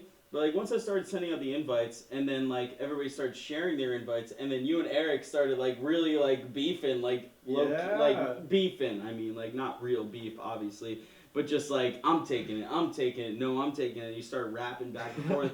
I was like, damn, this shit is like getting traction, and like people are getting hyped on it. And then one day, Colin from Tilt like emailed me because I hit him up as like a sponsor, and like if you guys don't know, like sponsorship for A-Town to have a booth was free. You know that you had a free northern booth. Yeah. Just that was great. Just show up with a booth and promote it and bring your riders. And like you performed like beyond anyone's belief in terms of that contract, that verbal contract. But what really was really cool was when Colin from Tilt called me and he was like, "Yo, dude, we're not going to the Barcelona Street Jam. We're coming to A-Town." And I was like, that's so sick. I was like, dude, that means so much to me. You have no idea. That is so sick. Yeah, it was amazing. And hey, thanks to me too. Yeah, and we like people picked up riders from that, and that was like the biggest thing is like I want riders that don't have exposure to get exposure. Yeah. And I want them to get the recognition that they deserve, and a lot of them got that. And like one guy, I'm not gonna promote it right now, but one guy we picked up for Aztec. Who was in like the top 10, and yeah, Chidi is now on like the Ethic Flow team or whatever, or AM team. I don't know how they do it exactly. And then TSI is gonna put Kevin on pro, right? Right. I mean, Kevin on pro. If they put Kevin, if TSI Get that right. puts Kevin pro, then it will prove A-Town is what it's supposed to be. Mm-hmm. Or if he goes next year and wins again next year, not as a pro, as an AM, he wins it again and then turns pro. Like that'll literally prove what A-Town AM is supposed to be. And we're going to do more than that too. We're going to have other contests all throughout the world that hopefully will be qualifiers towards A-Town AM. Right. And like if you get first place in like a Europe qualifier, you go directly to the finals or something at A-Town. We don't know exactly how it's going to work yet, but that's how we want it to be. But it was everything I wanted it to be and more. And it really showed the community. Dude, it was so great. And like for promotion and like exposure, the A-Town AM, like bro, I've never seen anything like be promoted more than that. Like you know why, right? Like video parts, any other kind of competitions of any sort, like street jams, ISAs, no matter what, like even just like any kind of scooter companies coming out with anything, no matter, even if it was like the most revolutionary scooter part ever, like there was more promotion on A-Town AM, bro. Like everywhere on my Instagram, it was just A-Town AM. Why do you think that happened? I don't know.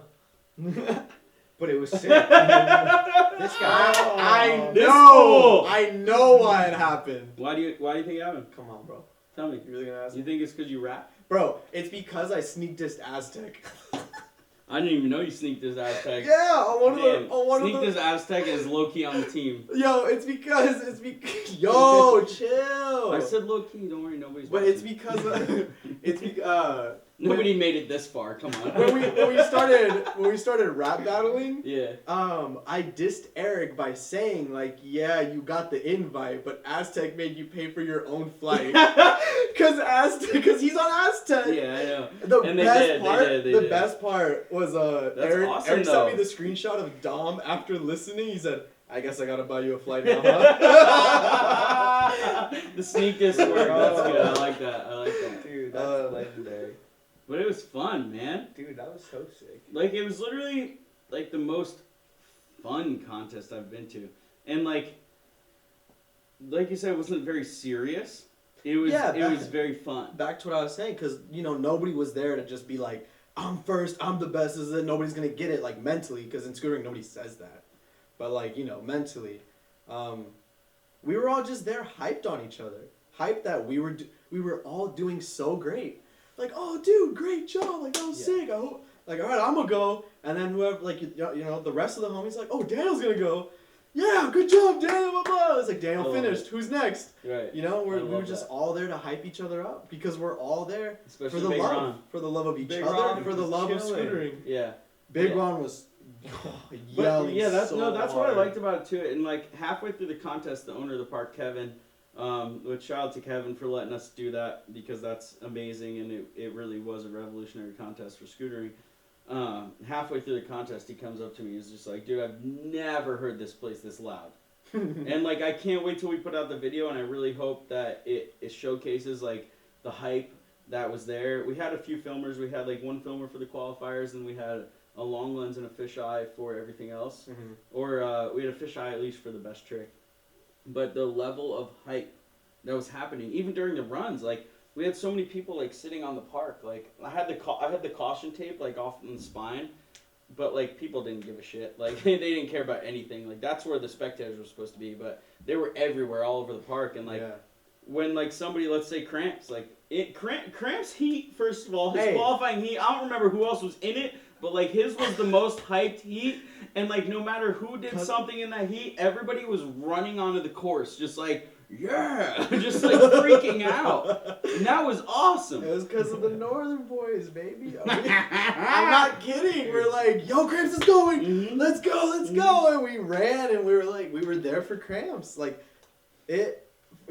honestly, you were there for everybody though. Like we were. Like it was literally like everybody. Like no matter who did something, the crowd felt it, and the crowd like made it known that they liked that shit. Yeah. Like I've never seen a crowd at a scooter contest like that. We went insane when the Pornhub shirt guy went up. Oh, Danny. All right, so first of all, he threw his scooter. We all lost it. Shout out Danny Rambo, because he's the guy who gave me this hat to begin with. Danny Rambo said, "I got something for you," and it was the day before the contest, and he pulled this thing out of his bag as a Pornhub hat. Basically, Danny Rambo posted a picture of him on his Instagram doing a backflip on the scooter with a Pornhub shirt.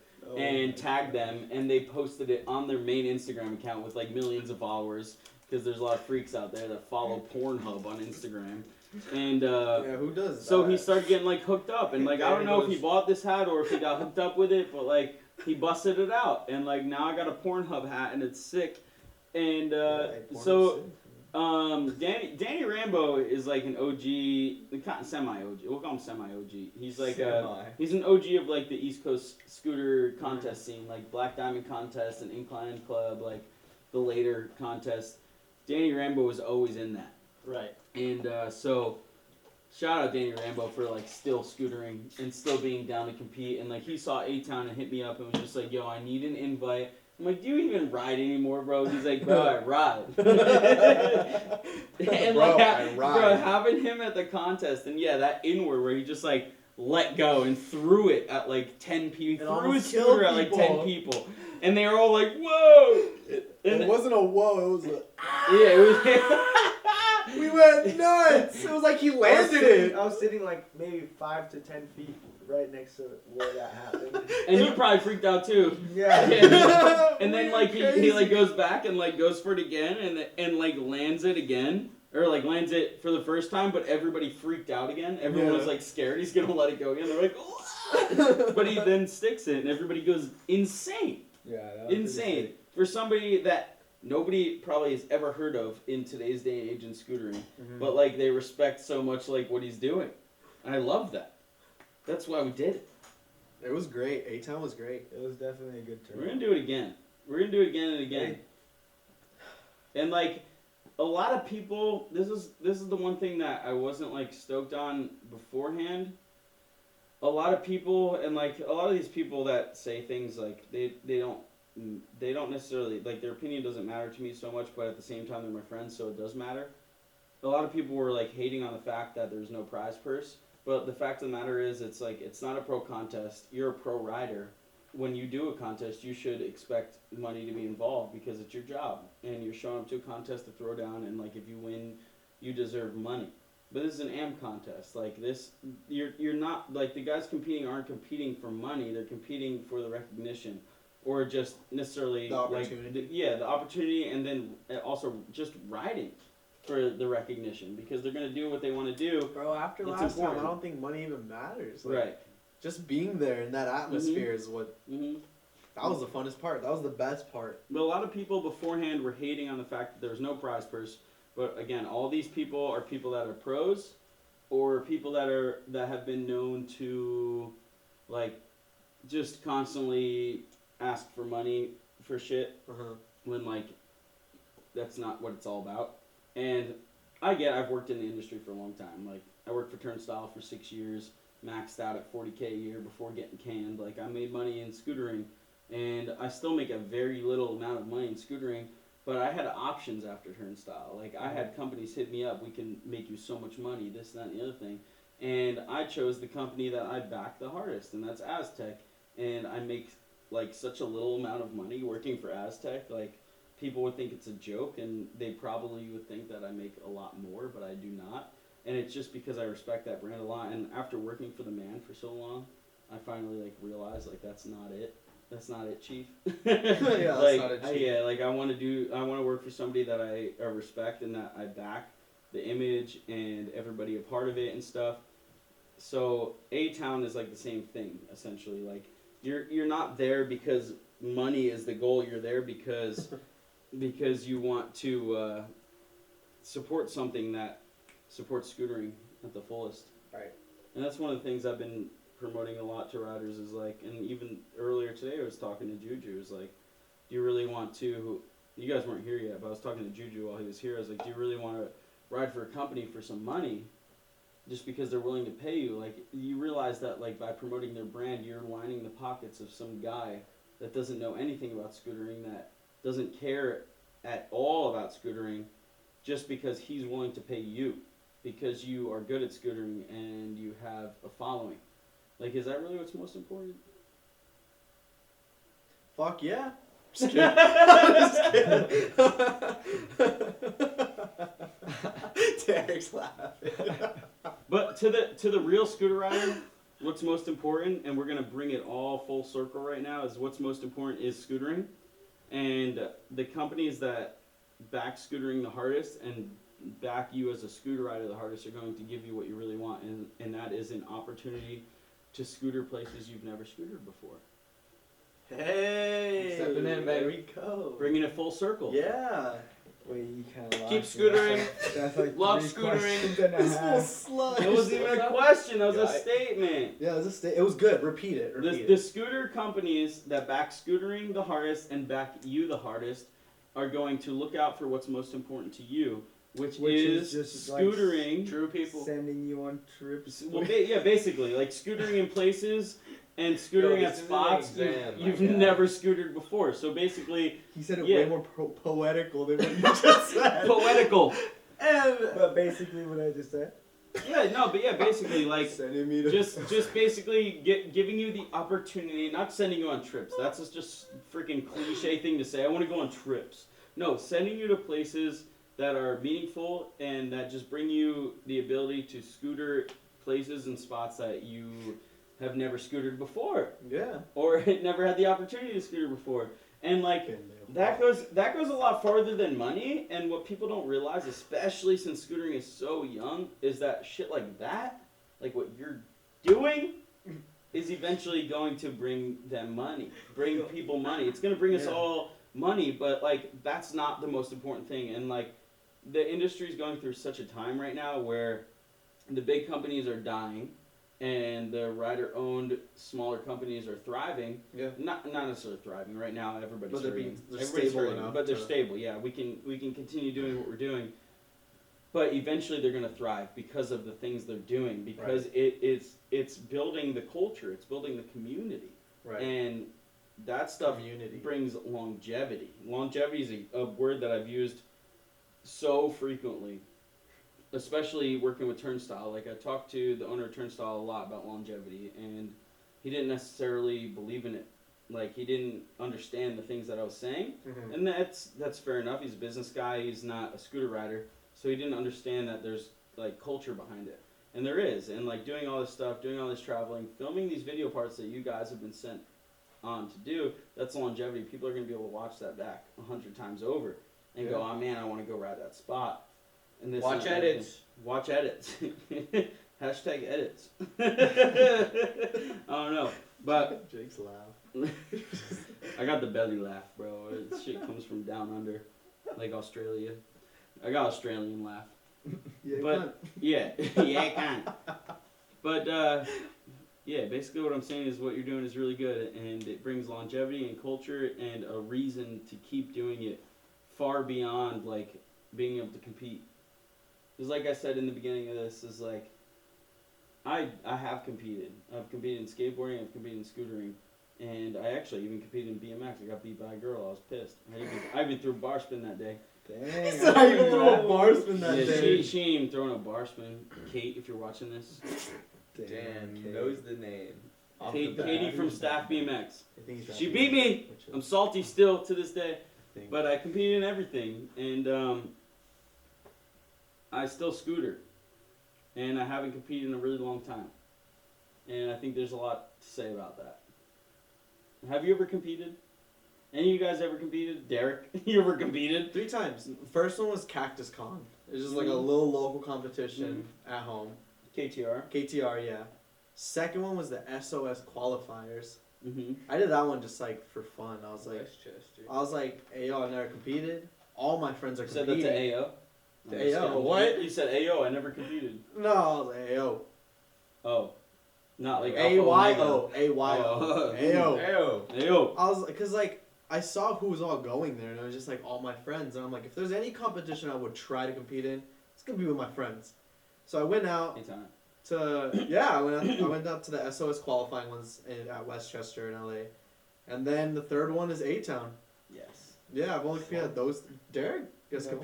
probably competed No, at more Derek, than I any mean, of Derek us. competed everything at every contest ever in Yeah. life. Anything that I was available to do, I was there. But in all honesty, if I could choose between a day of like a good, solid, productive day of filming with like a group of the best I already friends, know exactly what you're gonna say, and that ain't even a question. and competing for a day, That ain't even question. it would be going out to film. Yeah. 100%. 100%. Yeah. Every time. Yeah. Yep. 100%. Yeah. I mean, If Zamora's there, I'm there. Make video parts, please. even like, Yeah. because like I really like filming, and I think filming is amazing. yeah, It Makes filming. you is. feel good. Well, I mean, I'm saying on the other side of the lens, like being the filmer, like I enjoy filming other people. So even when I'm hurt and I can't ride and I can't get clips, which is like really demotivating, I still like going out and filming people. And It kinda luckily Hammy now like works from home doing the scooter farm stuff. Dude, all their videos, he is available to Hammy's- film 100% of the time. Dude, Hammy's filming progression is insane. Insane. He's gotten you should so see much this better. guy lately. Like, he's dude, amazing. When Hammy was a filmer in Delaware, like I couldn't get down with Couldn't his get filming. down. Like I he's believe it. he's been a Down. great photographer for so long, but I couldn't get down with the filming. It was like Shit, mediocre sure. at best. Yeah. And I used to Right. say like I was the best filmer in San Diego because like I'm the only filmer in San Diego really. Like nobody else actually knows how to film a clip out here. Hammy has gotten so much freaking better and Dude, honestly he's has so surpassed me by far. Like Dude, he's Hammy amazing. really can film. You hear that, Hammy? He's clapping cheeks. So like, if any kids that have made it this far watching and are interested or like want to start filming, go and start filming because we need more filmers in the scene. Yeah. More passionate filmers who Yeah. care about the sport. Do some And- research on a camera. If you need to, message freaking Daniel, message myself, Message me, message any of us, message or any. anyone.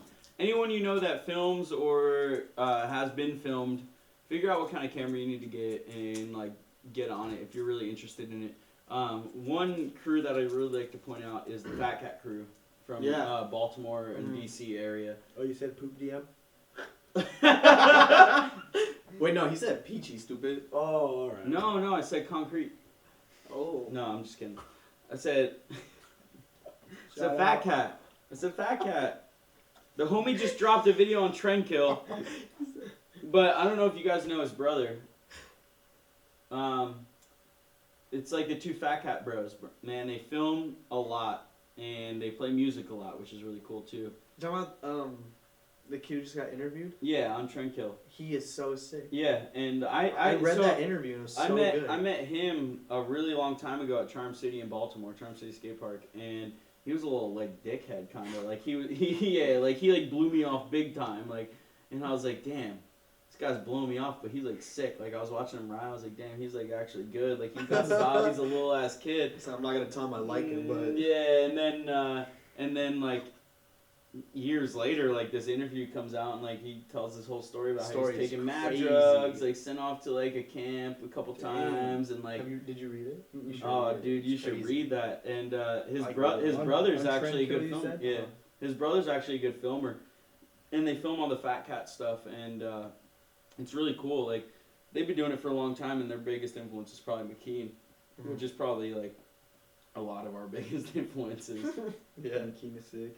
Like in terms of like street riding and like filming parts, like Yeah. Oh yeah. McKean set the precedence. Like he paved the way. Dude, my first 2 video parts I ever watched. You know Tommy Kush, right? Mhm. His older brothers who got us into scootering. Mm-hmm. And Nick showed me my first like scooter edits. And it Who's was his old brother? his name's Nick Kush. He doesn't ride. He Okay. doesn't ride. I don't know. I've never heard of him. But and it was the first one was Dylan Caston's proto web promo video. That's like what he says. He's holding a scooter. Okay. And he's like, web promo video. He's like holding I ride for proto scooters. Like it shows the bars to the camera. And then yeah, that edit that edit, and the second one was Matt McKean's interior crocodile alligator. No way. Yes, those are my first 2 scooters I've ever That's seen. amazing. Yeah, And I'm sure it had a big influence on you. it did. I don't even, dude, I honestly don't remember. Like, I started scootering in 2002 and I joined SR in 2005.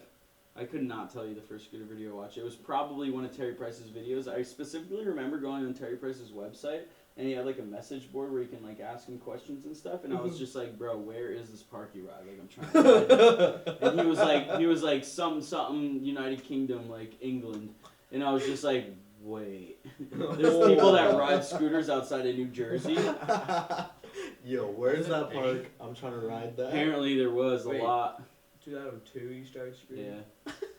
That's 2002. What were you, 2? Christmas 2002, I got my I first was, even scoot. born? I was born in 2002. Oh my god, that's The crazy. end of 2002. I'm stressed. Sheesh. I'm stressed. This guy's like the Did you sickest start scooter scootering before October?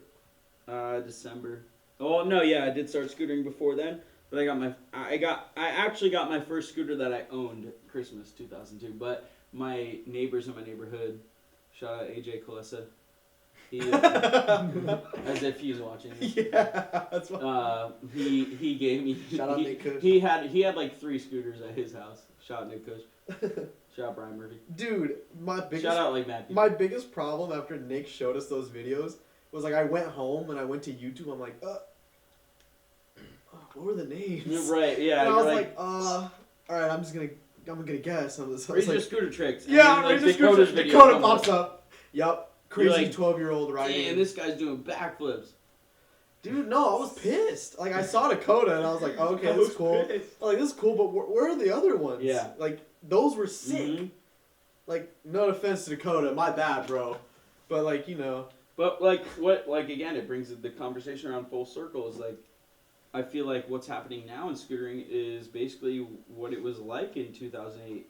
Like I would say pre like 2010, where like Phoenix came out in 2009, and so did TSI, and they had like ridiculous parts, and then like the scooter boom became like the scooter boom. Like yeah. it was huge in 2000, and then died off, and then came back pretty strong with our community. But like 2009, 2010 was the boom. But what now is reminding me of is that pre like 2010, 2009 era, which is like it's such a tight knit community where like everybody at A-Town basically knew each other already through Instagram. Yeah. Whereas like back in pre that time, Y'all everybody on knew each other MySpace. from SR, Scooter Resource. Yeah. Like I don't know if you guys know, but Scooter Resource like had the forum like before it was just like a news type of deal. We had the forum, and like we all talked on the forum, and even before Scooter Resource there was nothing but scooters, and there was the Philly crew, and like this is like shit people don't know about that like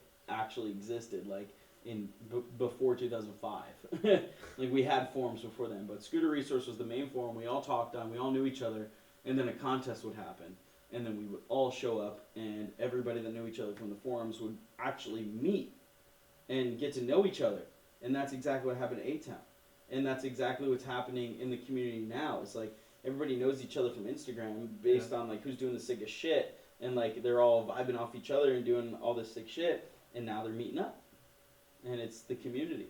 It happens all the time. Like, such a common thing nowadays. Just Mhm. like going from Instagram to actually riding together. Yeah. With, like whoever. Right. And it's so cool. Yeah, it's amazing. It's great. It's like Yeah, dude, it's I back to the roots. I met Shorty on Instagram, Really? and then he came to Phoenix and stayed for a whole month.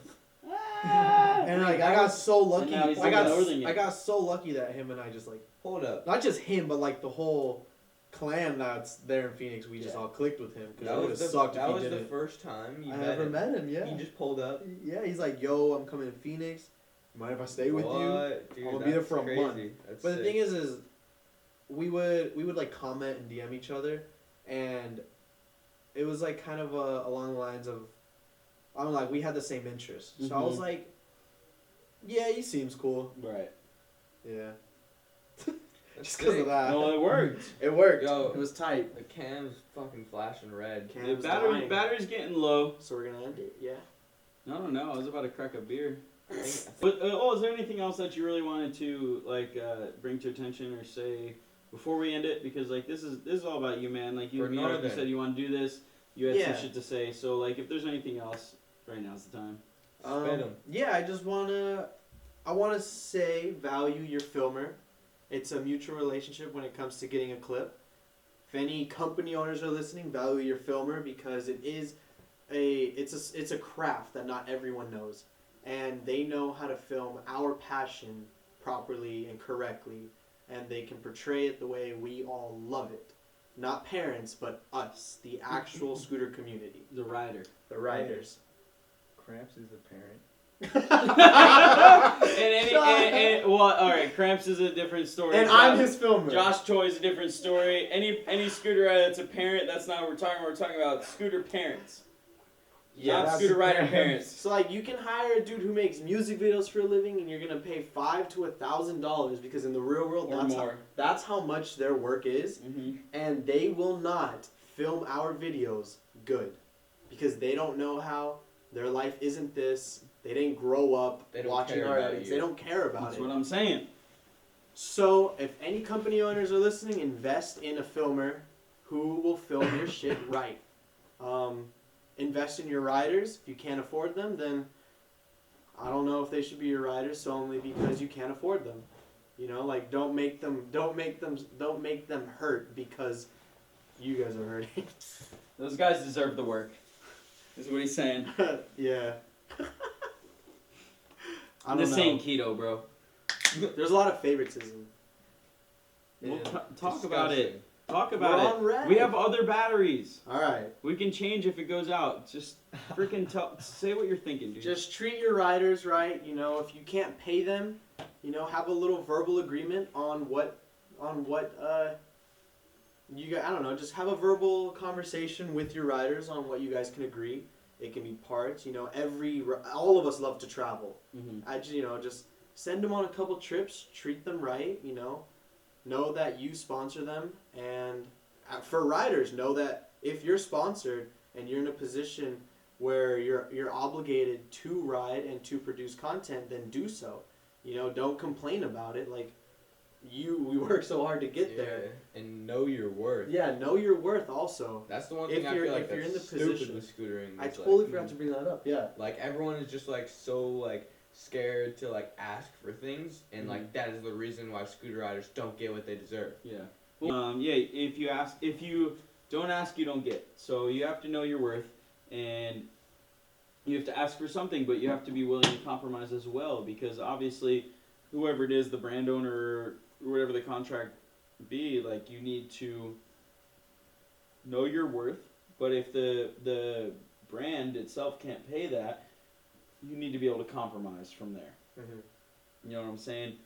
But the other thing that I really wanted to point out, and I've been saying this to a lot of kids, is you need to realize what your sponsor is and who they are. Yeah. Because a lot of kids are so quick to take a sponsorship just because it's a sponsorship. Yeah. But, like, why would you ride parts and represent a company and promote a company that you're not actually comfortable riding? Like, you're not comfortable riding their parts, and you actually don't know anything about the brand. Like, why do that? You gotta think about the whole picture. You gotta think about both perspectives as a rider and as company owner, Mm-hmm. whatever it is, because you can't just assume, oh, I'm a scooter rider, I need this. Give it to me now. What if you just genuinely really like riding their parts? Well, that's what he's saying. Well, that's what I'm saying. That's a why good would you idea ta- then. That's a What? good idea. is ride the parts you like. No, and, but yeah, and he's like saying, if no, a he's sponsor saying, offers you and you're like, damn, I really like this company, then yeah, go for it. he's saying if a Don't sponsor do it if approaches you don't like them. Oh, well, yeah. No, but he's saying kids take sponsorships A lot of from kids, companies that they don't even like parts Oh, well, for. that yeah. So That's Just dumb. because you're being Zamora, offered who are a your sponsorship. sponsors right now? I'm sponsored by Flavor Scooters, Meta by Tilt, Mm-hmm. The Vault Pro Scooters, and Grail Trade Pro. Off Trade church. Pro. Yeah, Up Church. So, flavor. Mm-hmm. You like their decks? Yeah. You ride just their decks? No, honestly, I ride like a Flavor Complete. Really? Yeah. And so then you if I like have all the Meta parts. Wheels, if I have Meta Wheels, I have. You like all the parts from Flavor. Yeah. And what about like the content they've created over time? Yeah. You're working It's, you're working yeah, to improve a it. good amount of it has been good, like the video parts from. the This Flavor's team. been around for a while. Yeah, definitely. And that's honestly one of the companies, like, when I first started scooter riding, Flavor was one of my, like, dream teams, I guess you Okay, can so- call it, you know? Perfect. Yeah. And so then you have a company, Meta by Tilt. Uh-huh. It's an offshoot of Tilt that makes wheels. Yeah. And obviously Colin, the owner of Tilt, is respectable, and Tilt has been respectable for a long time. Yeah. That's a company that you like. Tilt as well. You mess Yeah. with the vision, like that's like your shit. Yeah. So Definitely. you're gonna take it on. Mhm. The Vault, you're in LA. It's the scooter shop to go to in LA. Honestly, without the Vault, I don't know if I'd be where I am today. Really? Yeah, because I think I first got sponsored by the Vault in, like, 2013. Because I started riding scooters in, like, late 2011. No way. Yes, I've been riding for This guy's a late bloomer. Yeah. And then a couple years after I was riding, I was just in the shop, and Nicole approached me and was like, "Yo, bring your dad in or something like that. I want to talk to you guys." And then we came back like maybe a few days later, and that's when we like went to her office and Did told me she wanted a me on the deal? team. Yeah. And then from there, Sealed the I feel deal. like they've really helped me a lot. So I Nice. appreciate a lot of the things that they've done. And then for you me, said so. Grail too, which is like Ryan Upchurch, who's a Yeah, very dude. respected rider for a long time in the industry. Mhm. So obviously you're gonna support that. Exactly. So like, Zamora's like the perfect example of like ride who you respect.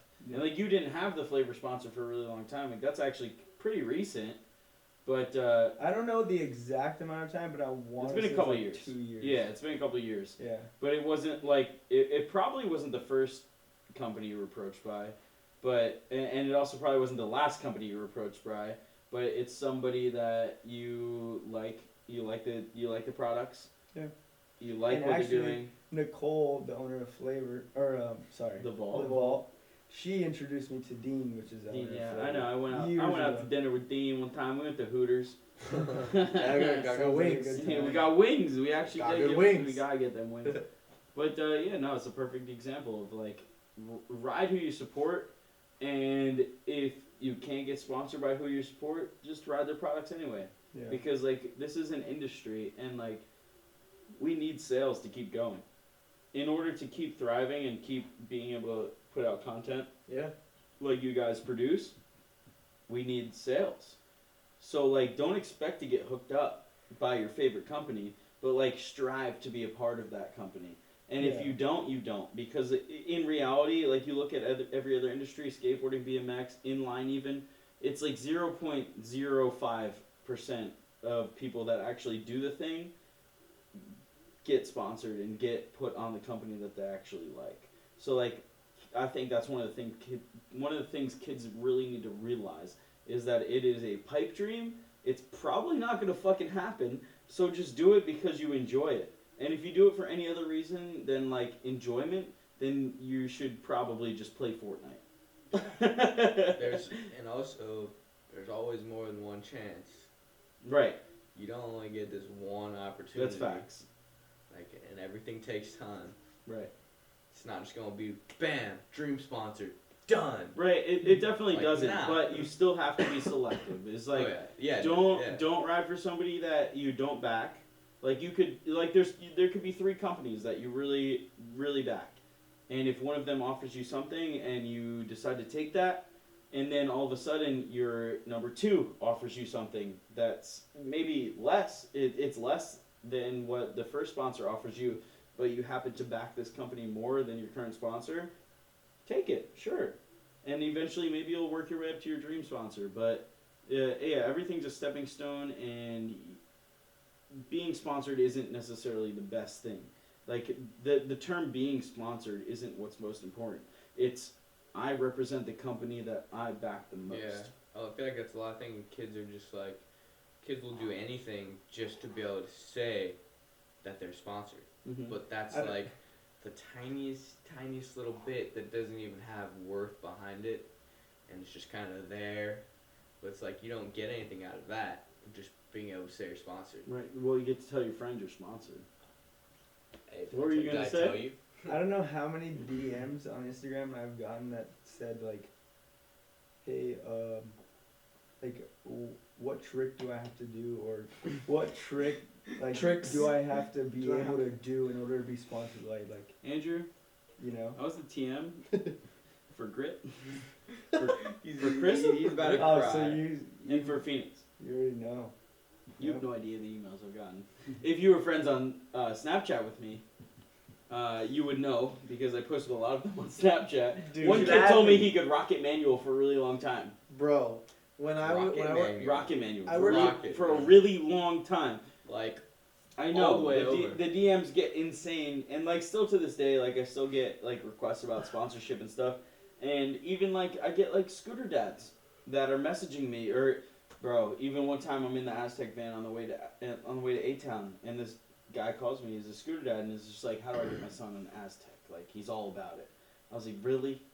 If he's all about it, buy him a fucking Aztec deck and get him riding that shit. And if I see him riding that shit and I see him shredding that shit, then maybe he'll get considered for the Aztec team. But if you're just trying to get him sponsored, the answer is no.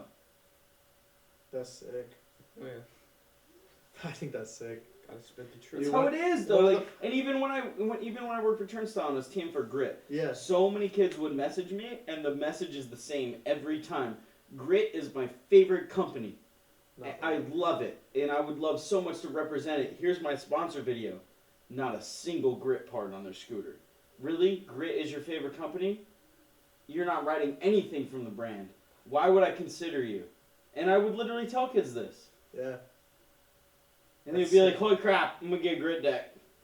Like, well, yeah, you Holy should. crap. I'm gonna go buy one right And now. then they wouldn't. I would never hear from them again. Holy crap. Holy I'm crap. gonna get a deck. Oh my Holy goodness. crap. Bro, I worked for Lucky for like half a year. Bro, you had some hella lucky experience. Yeah, a lot. We But talked about this recently. Like, Yeah, we did. I had no idea you actually worked for Lucky for like as much as you did. Yeah. Oh yeah. But I was just gonna share a funny memory. Please. It was I was handling customer service. I was like just checking the voice messages I got like after a lunch break. Mm-hmm.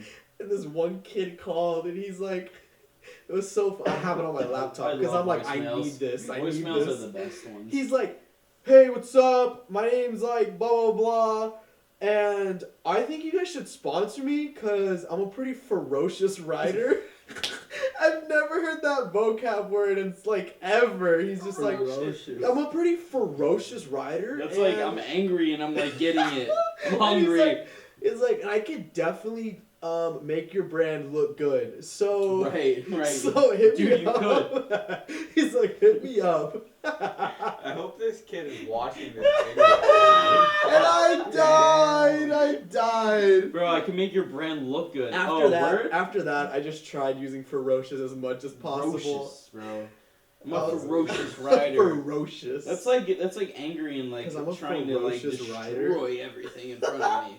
I am ferocious. Big dog. That's so funny because that's like so true. Like kids like DM companies all the time just because like they think like, oh, it should be pretty easy to get sponsored by that company. Like who was it? What was that freaking stupid ass clothing brand? There's a lot of them. No, you know who I'm talking about. No 33. No. It was that one that just basically like said like DM us to get sponsored, and they would just give like a discount code, I and they would remember sponsor that everybody. shit. Hold up. Who was it? It was dude, I consider Bro. doing it.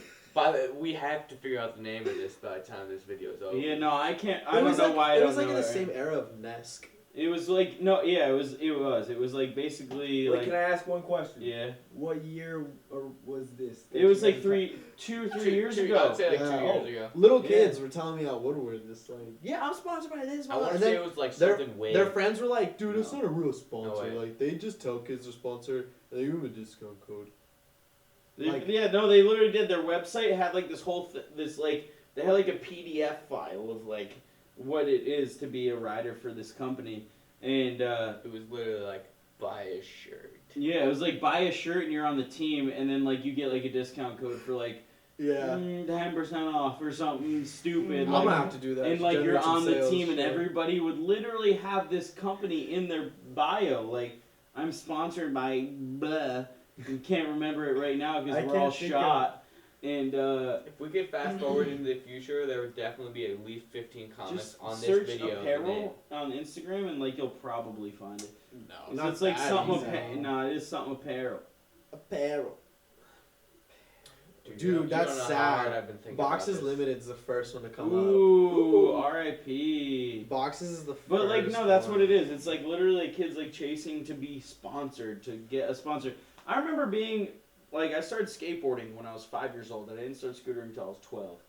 Somewhere in between there, I wrote a letter to my local skate shop called No Flat Earth, and it was literally like a block away. I wrote them a letter, and I told them why they should sponsor me, and I told them I could ollie off curbs, Fuck yeah. I could ollie onto curbs, and I could almost kickflip off of curbs. Almost. Almost. Dude. Wrote them a letter. I tried so hard to get sponsored, and they didn't answer me, so I went in there. I was like, yo, you guys get my letter? And the dude working there was like, yeah, I don't know. He was like such a shot skater, like, yeah, I don't know. And I was like, alright, cool. I couldn't do anything from there. But that's like how it is. It's like, you don't write a letter. You don't send a message. You don't send a sponsor me tape. You don't do anything like that to get sponsored. Which brings us back to A-Town, which is why it's so important to show what you're made of in person. Like, Yeah. show your riding in person, because that's what is most important. Show how you ride in person. Yeah. Don't send a sponsor video. Don't send a sponsor letter, Dude, especially, that's one because thing. like that doesn't even show you what you can do. That's just like words that just say like what you think you can do. Yeah. I only That's tried to true. get sponsored by 3 companies. Yeah. Yeah, and I got on 2 of them. Don't even listen to what this guy's about to say, because he's No, listen. 66% It's successful. flexing. No.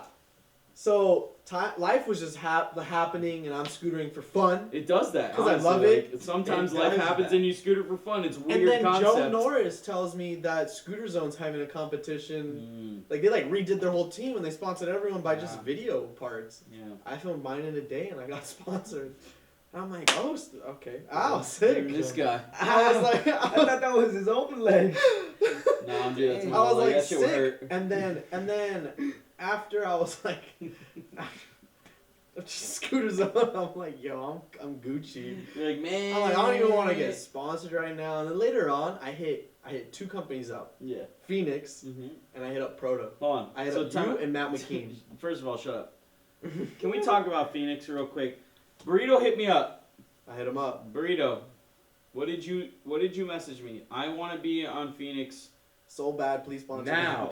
me. It was basically that. I want to be on Phoenix so bad, please sponsor me. But it was better than that. It was better than that. I'll give it to him. My response. Burrito, I think you're really good. I think you have what it takes. But I want you to prove to me that you back Phoenix. This guy wrote a Phoenix deck. He backed it 100%. And then what happened? And you called me. I called his ass. He FaceTimed me. FaceTimed his ass. I was in the airport on the way to New York. Bro, this I was was like I was like eating a burger. days after this happened. You I love told me this. about That it. was right This before was we one of my started favorite days because filming. like this is the shit that should happen in scootering. Like It was sick. This I was, FaceTime call should I happen was sitting. more. I was sitting just eating a Whopper. I was like, Oh, my Carl's God. Jr. I was like, damn, it's Whopper? A good. Whopper? They don't make that shit at Carl's. Burger King. King. You're gone, fool. Carl's Jr. No, Carl's Jr. do not have the Whopper, bro. Yeah. Burger King. I was Anyway. sitting there eating in the Hey, I'm airport. sorry, I got Anyway, this fool's eating a Whopper in the airport, and I I'm- FaceTime his ass. I'm vibing, And bro. then what? And then what? And my phone's ringing. I'm like, oh shit, Jake Hershey Facebook. Answer. I'm like, yo, what up, Jake? And he's just like, hey, so I'm calling. I just wanna, following up. I was just calling, wondering if you were like, I've been seeing that, all the videos you've dropped, and you've been working hard, and I think you deserve a spot on Phoenix. That's exactly what I said. And- I said I've been watching you. You've been working hard, and I think you have what it takes. I To want be you on to Phoenix, it was yeah. sick, and I was like, I was eating. I'm like, Bro, I couldn't talk because I had a full bite. I do that a lot when in conversation I eat. you were really excited, and I was so happy about that because, like, honestly, to make that call was nerve-wracking for me. Really? Because, like, I don't know what the response is going to be. Like, you could be over Phoenix at this time. Yeah. But I know, like, it was literally, like, a year before that you were like, I want to be Yeah. on Phoenix. And, like, I was I consistent like, with you and Matt both. yeah. And I had been watching you for mad long, and, like, the shit you were doing with Northern, and, like, your skill level, like, you're still shredding, like, to this day, like, you're still a trying, top-tier rider, dude. And I recognized all that. And Phoenix is, like at the time, when I was the TM, was, like, the best fucking team. Like, from every category. Like, we had everybody that did everything. Yeah. Like, including Rumet, who's just, like, a savage. Romet. And, like, you are in that category. And so, like, I decided I'm gonna call this motherfucker. And, like, he's on the team. And, It was so sick. but I was nervous because, like, I didn't know if it was still in your head that you wanted to be on Phoenix. Yeah. And you were extremely excited. I had a full bite, and when Yeah. you said that, I went. Yeah. I like literally like that. I was going like this. I Yeah. went, This is a true fucking story, man. That's a true It was story. dope. That's so sick. And it was so sad. It ended like and- quick. yeah, it was sad, but fuck, man, look what's happening now. Like, you got Northern, like, dialed in, like the shit Yeah. you're doing now with that, and now, like, low key, you're on Low-key, you're on the A-Tech. We're gonna just say that. So I mean, I think we said it Hold earlier in up. the video, but like, Hold up. I think you took it a little too far there. oh, buddy sorry, boy. he's on a team that's sick, and On 18. Fusion Pro Scooters. Fusion's so tight. But no, I think that was, like, awesome. It was like it was something, and that was one of the things about Turnstile that I really did like, is, like, I could talk to Frank, the owner, and, like, tell him what we needed to do, and he would agree with me and say, like, yeah, that's that. If you think that that's a good idea, I think we should do that. And that was what was really cool. So, like, that was one of the things. We were both trying to punch a fly. Brillo got bugs. Brillo bugs. No, So, like, Yeah, I got thought that was a really good thing. And, like, anytime I ever put anybody on Phoenix, I had to run it by him. And I mentioned you to him and said, like, I think this guy is a good addition to the team. Look what he's doing with Northern. And he definitely knew what Northern was before I had anything to say about it. Because Frank actually followed scootering. That was the one thing about Turnstile that I really liked, is, like, Frank, the owner, was actually really into scootering. Like, if That's you, sick. like, looked at who he follows on Instagram, it's all scooter riders. That's He was so really far. into it, and he loved it, and he developed a love for it for a really long time. So when I brought up the fact that you were doing this and that you wanted to be on the team, we thought it was a great idea. So I called you, and we made it happen. And it was sad that it was really short-lived. When I got laid off, and was like, the worst part about being laid off was not the loss of my job by any means. I can find ways to make income. I can do that. The biggest part about it that hurt me the most was not being TM for Phoenix or any other companies that I was TM for, because everybody was my fucking dude. Like, that was my shit. Like, that was the best part about Turnstile, was, like, managing teams. Like, I had Phoenix, which was, like, all my fucking homies. I had Grit, which was, like, a few of my homies, and then a lot of, like, young guns. And then I had Chris, which was frickin' John Dev, and, like, quite a few homies in North America. And, like, not being able to do that Like one day being able to do that, and then the next day not being able to do that sucked so much. That was the worst part about it all. But like, look where it's turned out.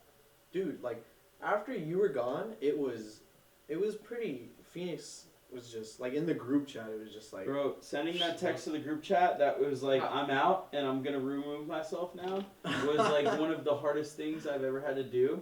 And like not knowing what the fuck you guys were gonna talk about to each other after I was gone was so difficult. it was literally just like, yo, so what are we doing? Dan and Coop did their best to like keep us informed and stuff, but Well, Frank, like, actually, like, me and Frank are still cool. Like, I wished Frank and his wife, like, Happy New Year or Merry Christmas. I forget which one it was. But I still stay in contact with them a bit. But Frank contacted me at one point and said, like, man, it was actually about a week after I got canned. He was like, yo, I just realized, like, I still need, like, a TM. Like, would you be willing to do that? And I was like, no way. Like, after all this, are you kidding me? Like, no, I'm not going to do that. Like, I'm going to find my own path. Like, thank you for the offer, but I'm good. Like, things have ended between us. So, I said no, and he then proceeded to ask me, like, what, like, who would be the best person? Who would be the best person to be TM? I said, well, you got Dan and you got Cooper. I was like, Cooper's a hard ass, and Dan is kind of soft. It's like, but both are, like, good in terms of responsibility. Like, it's going to be whoever you want to pick. And I don't know what the ultimate decision was from Frank. That was just my 2 cents. And then eventually Dan told me, yeah, like, we're all going to leave. Like, it's not looking good for us. yeah. We're not going to get paid. The team's basically just going to go all their separate ways. We're all going to quit at the same time. That's what happened. And that was so hard. Like, for me, seeing everybody quit. And Dan Bear was a TM before I was. So, like, it was probably even harder for him. Like, I was a TM for a couple of years. And I built up a little bit. Like, I put on a few people. Like, I think I'm the one who put on Tommy and Nick and a lot of the later guys. But Dan had been with Phoenix since the beginning. Yeah. That had to be hard for him, man. That had to be hard for him. That had to be hard for Coop. That had to be hard for a lot of those guys that have been on since the beginning. But, like, look where we are now. Like, all these guys don't have to promote somebody that they don't necessarily back 100%. Like, they backed Phoenix at the beginning because Tom Floyd was in it because he liked it. He saw something that he could benefit from, but something that also needed his help and that he backed, like, the culture behind. And, like, that back then was, like, Dan Barrett, John Reyes, Josh Kish, and all those people, even Raymond Warner and I said John Reyes already, but it turned into something different than that. Mm-hmm. So, like, everybody stuck with it. Shut up. You should have seen my face after you said the name. John Reyes.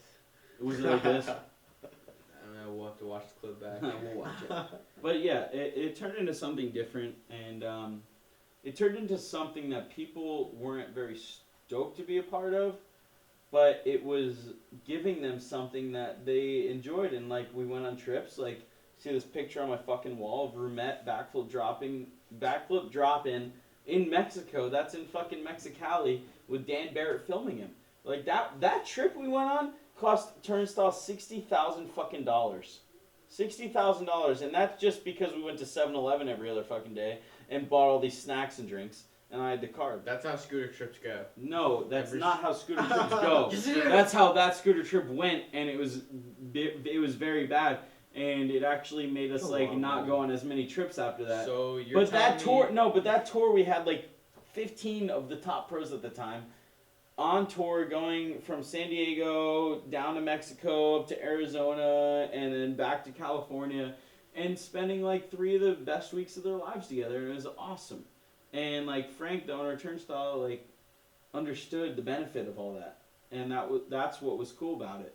But it ended up turning into something that it shouldn't have been, and that's just like struggling for money and like having to tell people we can't pay them and no more trips, and not like, I mean, everybody had input on the product, but like, it just took really long to make. So stuff was just moving really slow, And it turned into something that just wasn't what everybody wanted. So, like, yeah, everybody could have stayed with Phoenix and could have kept getting what they were getting, but it wasn't the same. And I don't like to toot my own horn, but I feel like I had a lot to do with, like, the glue, like, keeping everybody together. Because, like, even when Dan was TM and then it switched to me being TM, I made a group chat. Because I wanted everybody on the team to be connected. I want everybody to be on the same page. Such an important thing. And yeah, like talk to each other and like even like beef a little bit or like, you know, roast each other a little bit. Do what you gotta do to be on a team. Be some fucking boys. Be some boys, bro. And then like that shit falls apart eventually, unless it's in the right place. So like all I'm saying is be selective. If you're gonna get sponsored. Or if somebody offers you a sponsorship, make sure it's like a company you actually back and not just you're jumping on because... Know what you're getting into. Right. Don't just jump on because you want to tell your friends you're sponsored. Because like... Speaking of that, bro. Speaking of that, I am guilty of that one time with my very first sponsor. But with my very first sponsor... Which is? It was after SD8, which was my first comp. You don't have to at anyone, but... I'm going to at them. But who the fuck was I'm going to at them, and then you're going to be surprised as fuck. I'm going to pack a lip. So... And I'll be surprised with a lip in. This sponsor of mine, my very first sponsor... I found out about it probably a week or two beforehand, at the very most. And me and a couple of my boys at the time, none of them even ride anymore. We're just kind of like... Yo, like, what's going on here? Like, he's talking about Tanner Fox. Like, no, not that actually, surprisingly.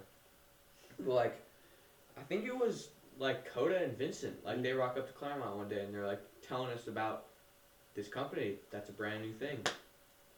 And we're all just kind of sitting there like, oh, alright, cool.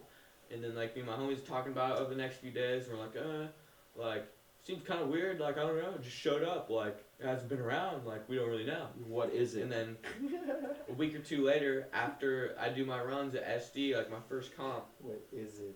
one of the owners comes up to me and asks if I want to ride for this company. And I'm just kind of like, sponsor? Right. Like, literally exactly what we're just talking crap on. Because, like, that is a stupid idea. Trust me. And how old are you now? I would have been... No, now. Oh, now. 16. You're 6. Are you kidding me, dude? I swear to God, I thought you were 17, like maybe 18. All right, 16, and this was what SD? SD8. Wow, so you were 12. I would have been About 12, 13. I would have just turned 12, because SD used to be in like January. All right. Anyway, just turned 12. This company approaches you, and I'm just like little scooter kid, like sponsor. 12-year-old scooter like, kid. We need to focus on that. Like, oh my goodness, sponsorship. All right, it's done. And guess what that turned out to be? The Scooter Farm, which is out of any freaking sponsor I have had or can imagine, the Scooter Farm is the coolest thing that has ever happened to me. Why did this take a 180-degree turn? This is what I'm saying. He did that on purpose. This is what I'm saying. Bro, I literally thought this was gonna be the complete opposite. Like, Scooter you Farm. completely regretted everything. The Scooter Farm, bro. Dude, All right, well, the people but yeah, at but the it's Scooter Farm are That's my like, favorite people. bro, on that's this no entire kidding. earth. No kidding. That's the best. Dude, Bo and Doug are the best people in the entire world. Scooter Farm is such a good shop. Literally. Of course, it's a good sponsor, but you are not like supporting my argument at all. I was just because you were saying that. You're on the other side of the spectrum, dude. He was just saying he's a victim of it. No, you're not a victim of it at all. Like, you were literally like, dude, you're like, bro, I can attest to this, bro. Don't support companies you don't back, because my first sponsor when I was 12 was like the sickest shop, and they're still my sponsor. What? Of course the Scooter Farm is sick. Everybody knows that. You good, Drew? Shout out to Tyler Bradley. Yo, shout out to Tyler Bradley. If anyone wants to buy this deck, I'm selling it for $40. What? You want to buy it? Anyway, Derek, get back over here. Yes. Y'all buy it. The fact is, the dream sponsor can come around, but also the other fact that we have to we need to address a part of this story that's not said. The scooter farm, when you were 12, 4 years ago, was very new. It was brand It new. was brand new. Less than 2 weeks. It was less than 2 weeks that they were a thing. Yeah. And Derek was 12. He said, all right, bet. He probably didn't because people didn't say I said bet. sponsor? No way. Yeah, no, he said no. He said bet. Anyway, Bet. he said bet. Say less. And he was on the scooter farm. And honestly, those guys are awesome. And Scooter Farm is the best shop in San Diego. And is one of the sickest shops in the world. I'm not going to compare shops because I'm a scooter salesman, so I can't. But I'm in San Diego, so they're fucking awesome. And they're still around. And, we couldn't tell it at the time, Derek, but Bo and Doug are amazing people that really do actually care about scootering. And the people who don't know about Bo, the owner of the Scooter Farm, is that he has a big role in the X Games. When Bo first started out in action sports, he was a downhill longboarder, and he was in the X Games. Bo has done everything and anything you could imagine. Like, you pull up a story, and he'll top that. Yeah. No. But listen, but other than Bo's ability to one up your shit, is the fact Bo. All right, so listen to this story.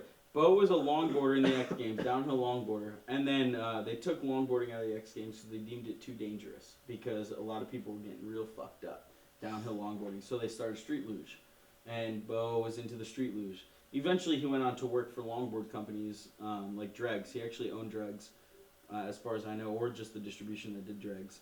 But X Games, going back to X Games.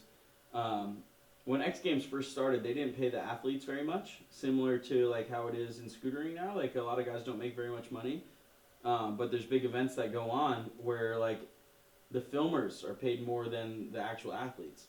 And so Bo is the guy that went to all the athletes in the X Games, including like Brian Deegan and all the guys like Tony Hawk and like people who were in it back in the day, and said like, look at this petition I have. We need to sign this petition that says, if you guys don't pay us this much money, we're not going to show up to your contest because like you wouldn't have a contest if it wasn't for us. Bo made that happen. They all signed it, and then X Games started paying them a lot more money. Legend, bro. Legend. Bo is a legend of action sports, and he owns the Scooter Farm, which is a huge reason why I have so much respect for the dude. And he's still like, he was at the contest today, just hanging out there. And he just loves it, man. He's just such a hype man. He loves this shit. He loves action sports, and he puts his all into scootering as much as he can. And Doug too. Like Doug went on this whole trip with you guys to Ohio. 2 days ago, we got back from a tour, driving from Ohio all the way back here to San Diego.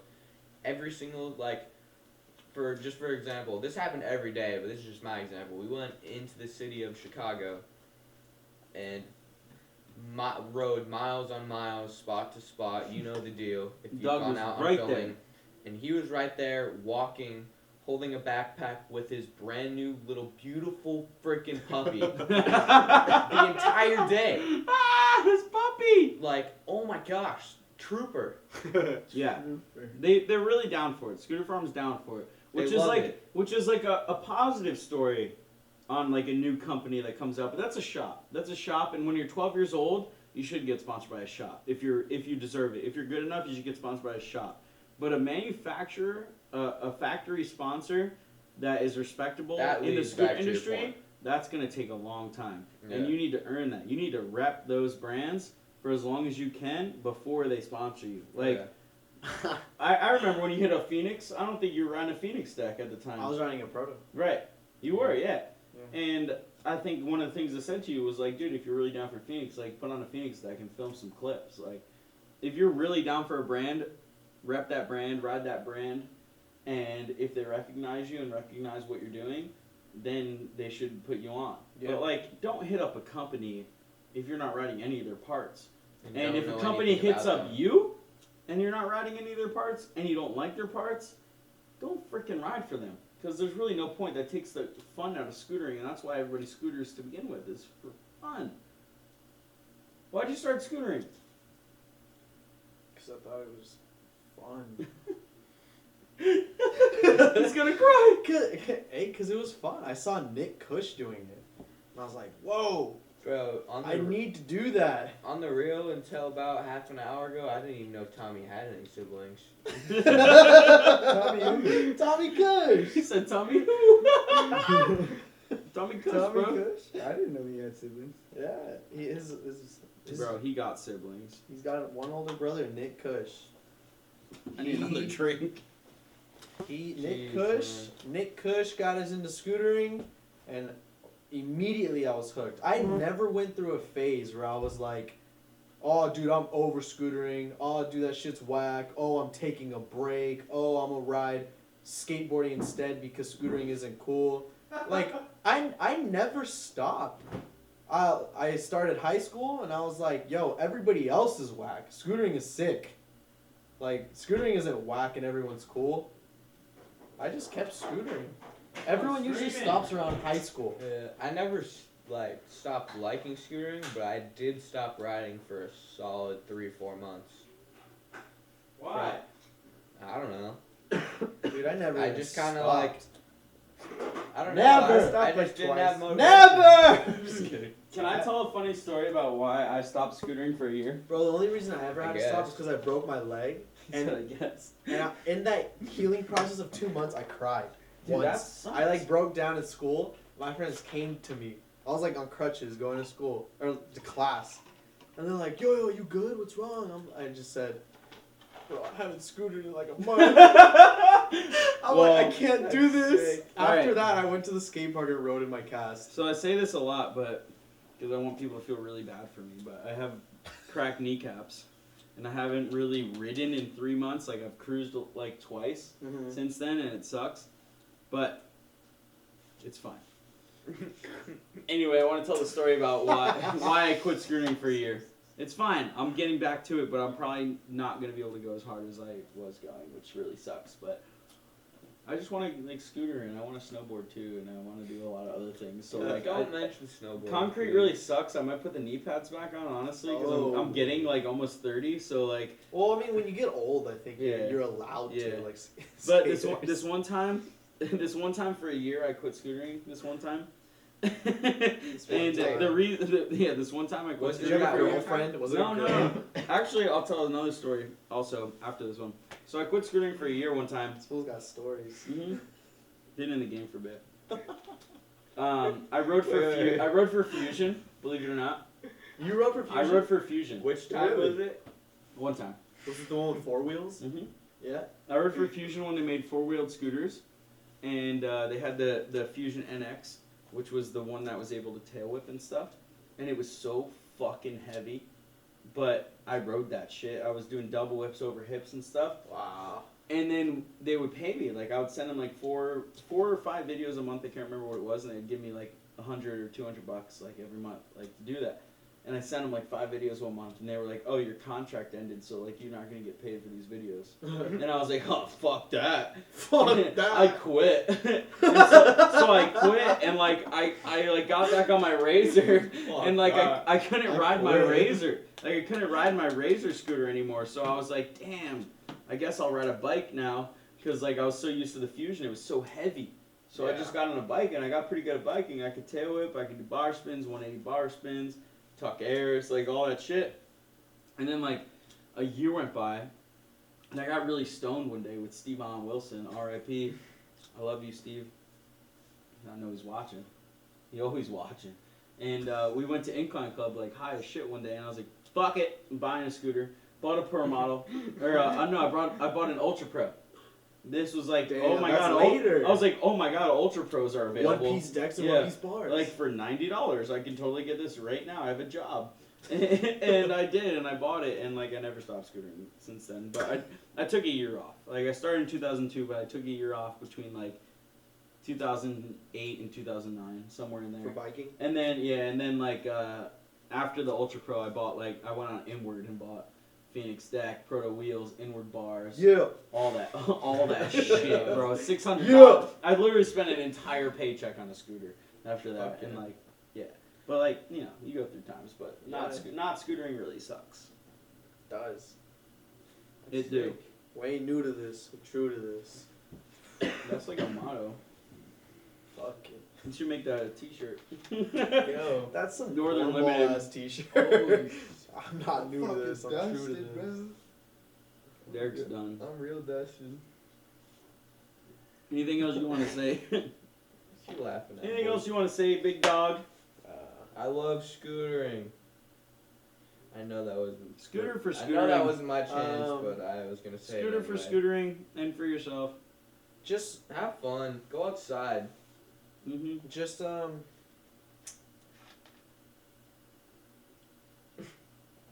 Honestly, just Just, like there's really no other way to put it. yo, it's 2 a.m. right now for people who Nuh-uh. are watching. Yo, It's we- 2 It's 2 a.m. o'clock in the morning. It's 2 o'clock. I'm a we've been- little tired. We've been filming this video for over 2 hours. No way. But, This is Joe Rogan.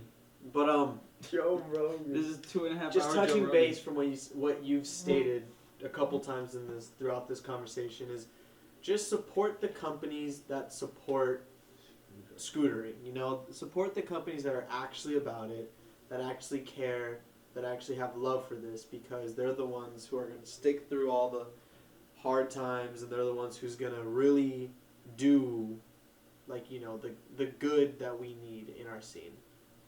So. And a really important thing is like companies designing their own parts. Like Proto obviously designs and manufactures their own parts.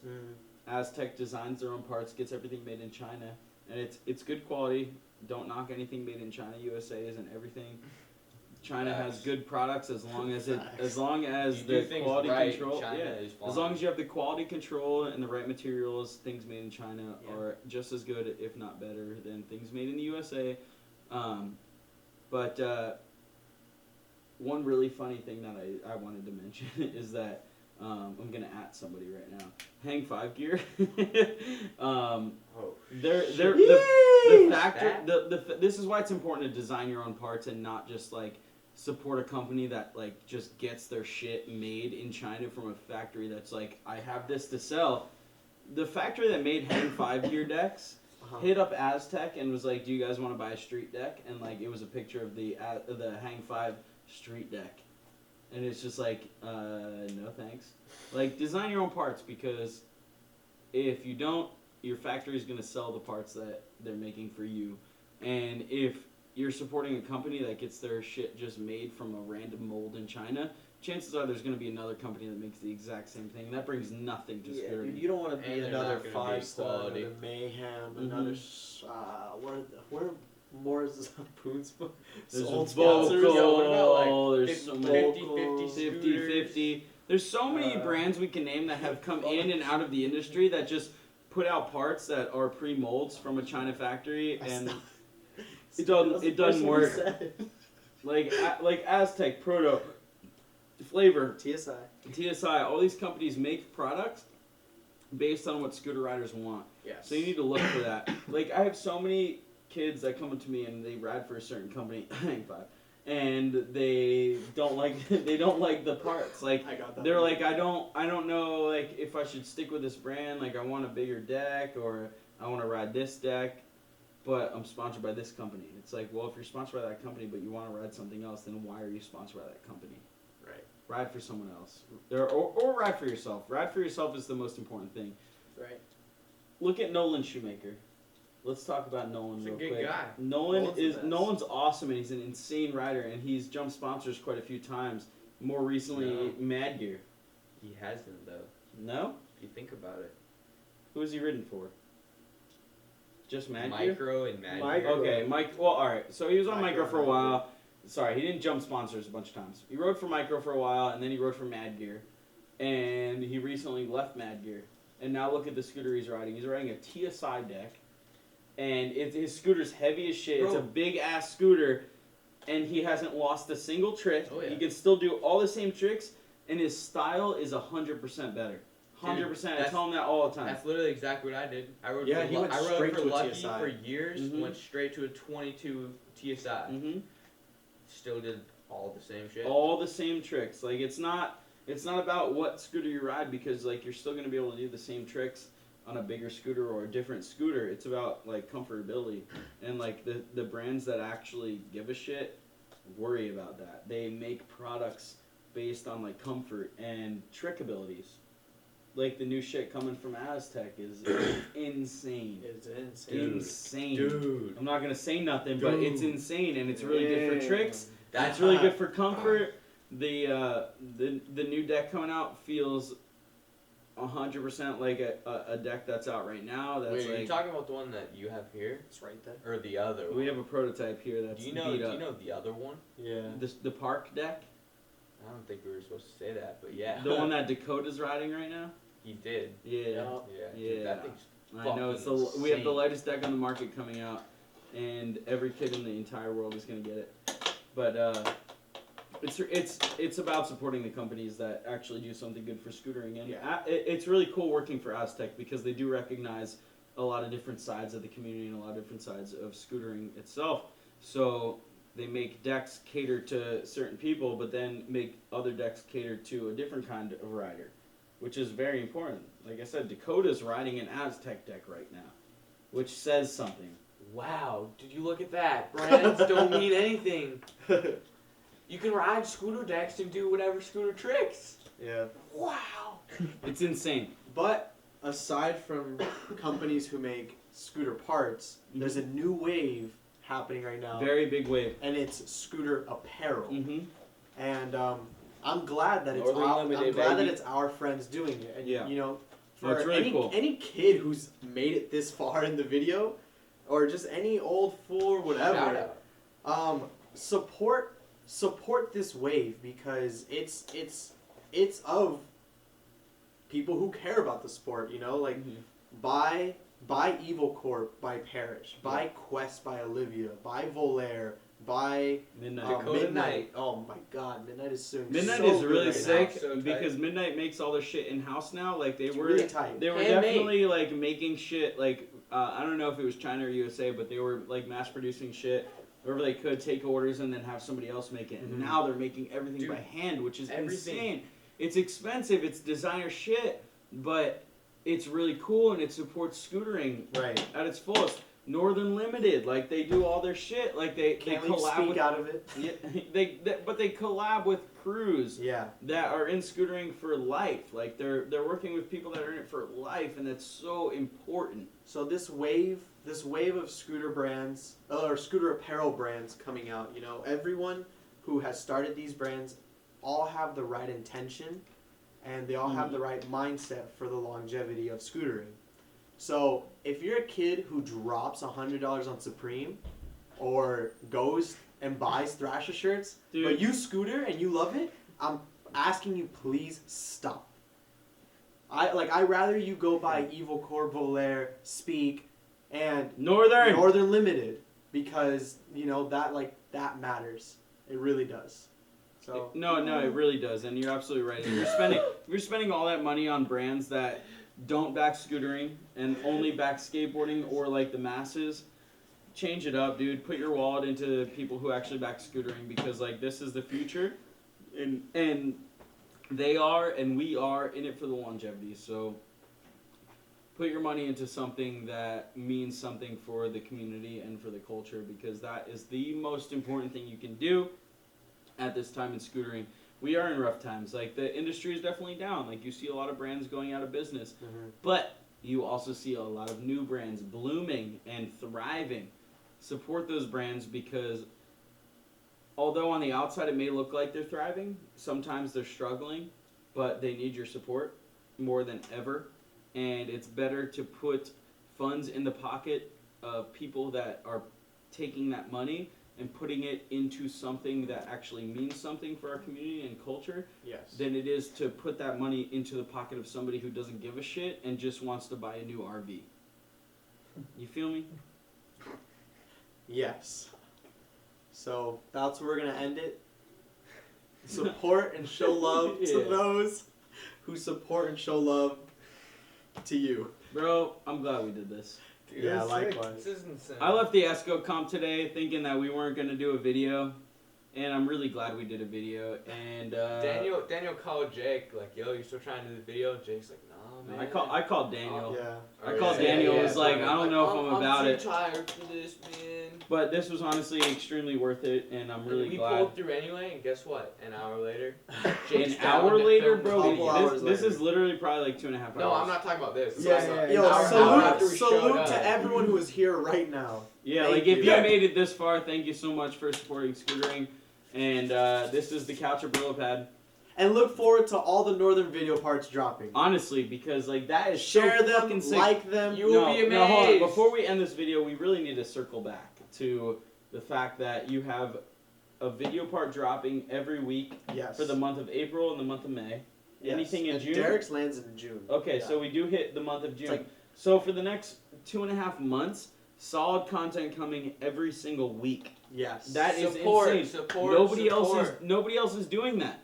Northern Daniel here has taken money out of his own pocket to send riders places that they normally would not ride and film videos that they would not have filmed. So support that shit, watch that shit, and support brands that do shit like that in the future, because that is the most important thing for our culture and to push this That is the community of scootering community. to the next level. Like, we want to be in this forever. We want to be able to do this forever, right? Yes. Like, I'm 28 years old, man. I've been scootering 16 years, almost 17 years, and I don't want to stop. Yeah. So, like, in order for that to happen, I mean, I'm not gonna stop either way. Even if there's one fucking company left, I'm still gonna ride their shit. But if we want an industry, a whole industry, and a whole culture to continue, y'all need to support the motherfuckers You gotta be there, that baby. that do it for the real reasons, and that is for the community, for the culture, all that shit. Anything else you want to say? Said it. Thank you for We're watching. done. Thank you guys. Northern Limited, baby! So woo. So woo. Solid.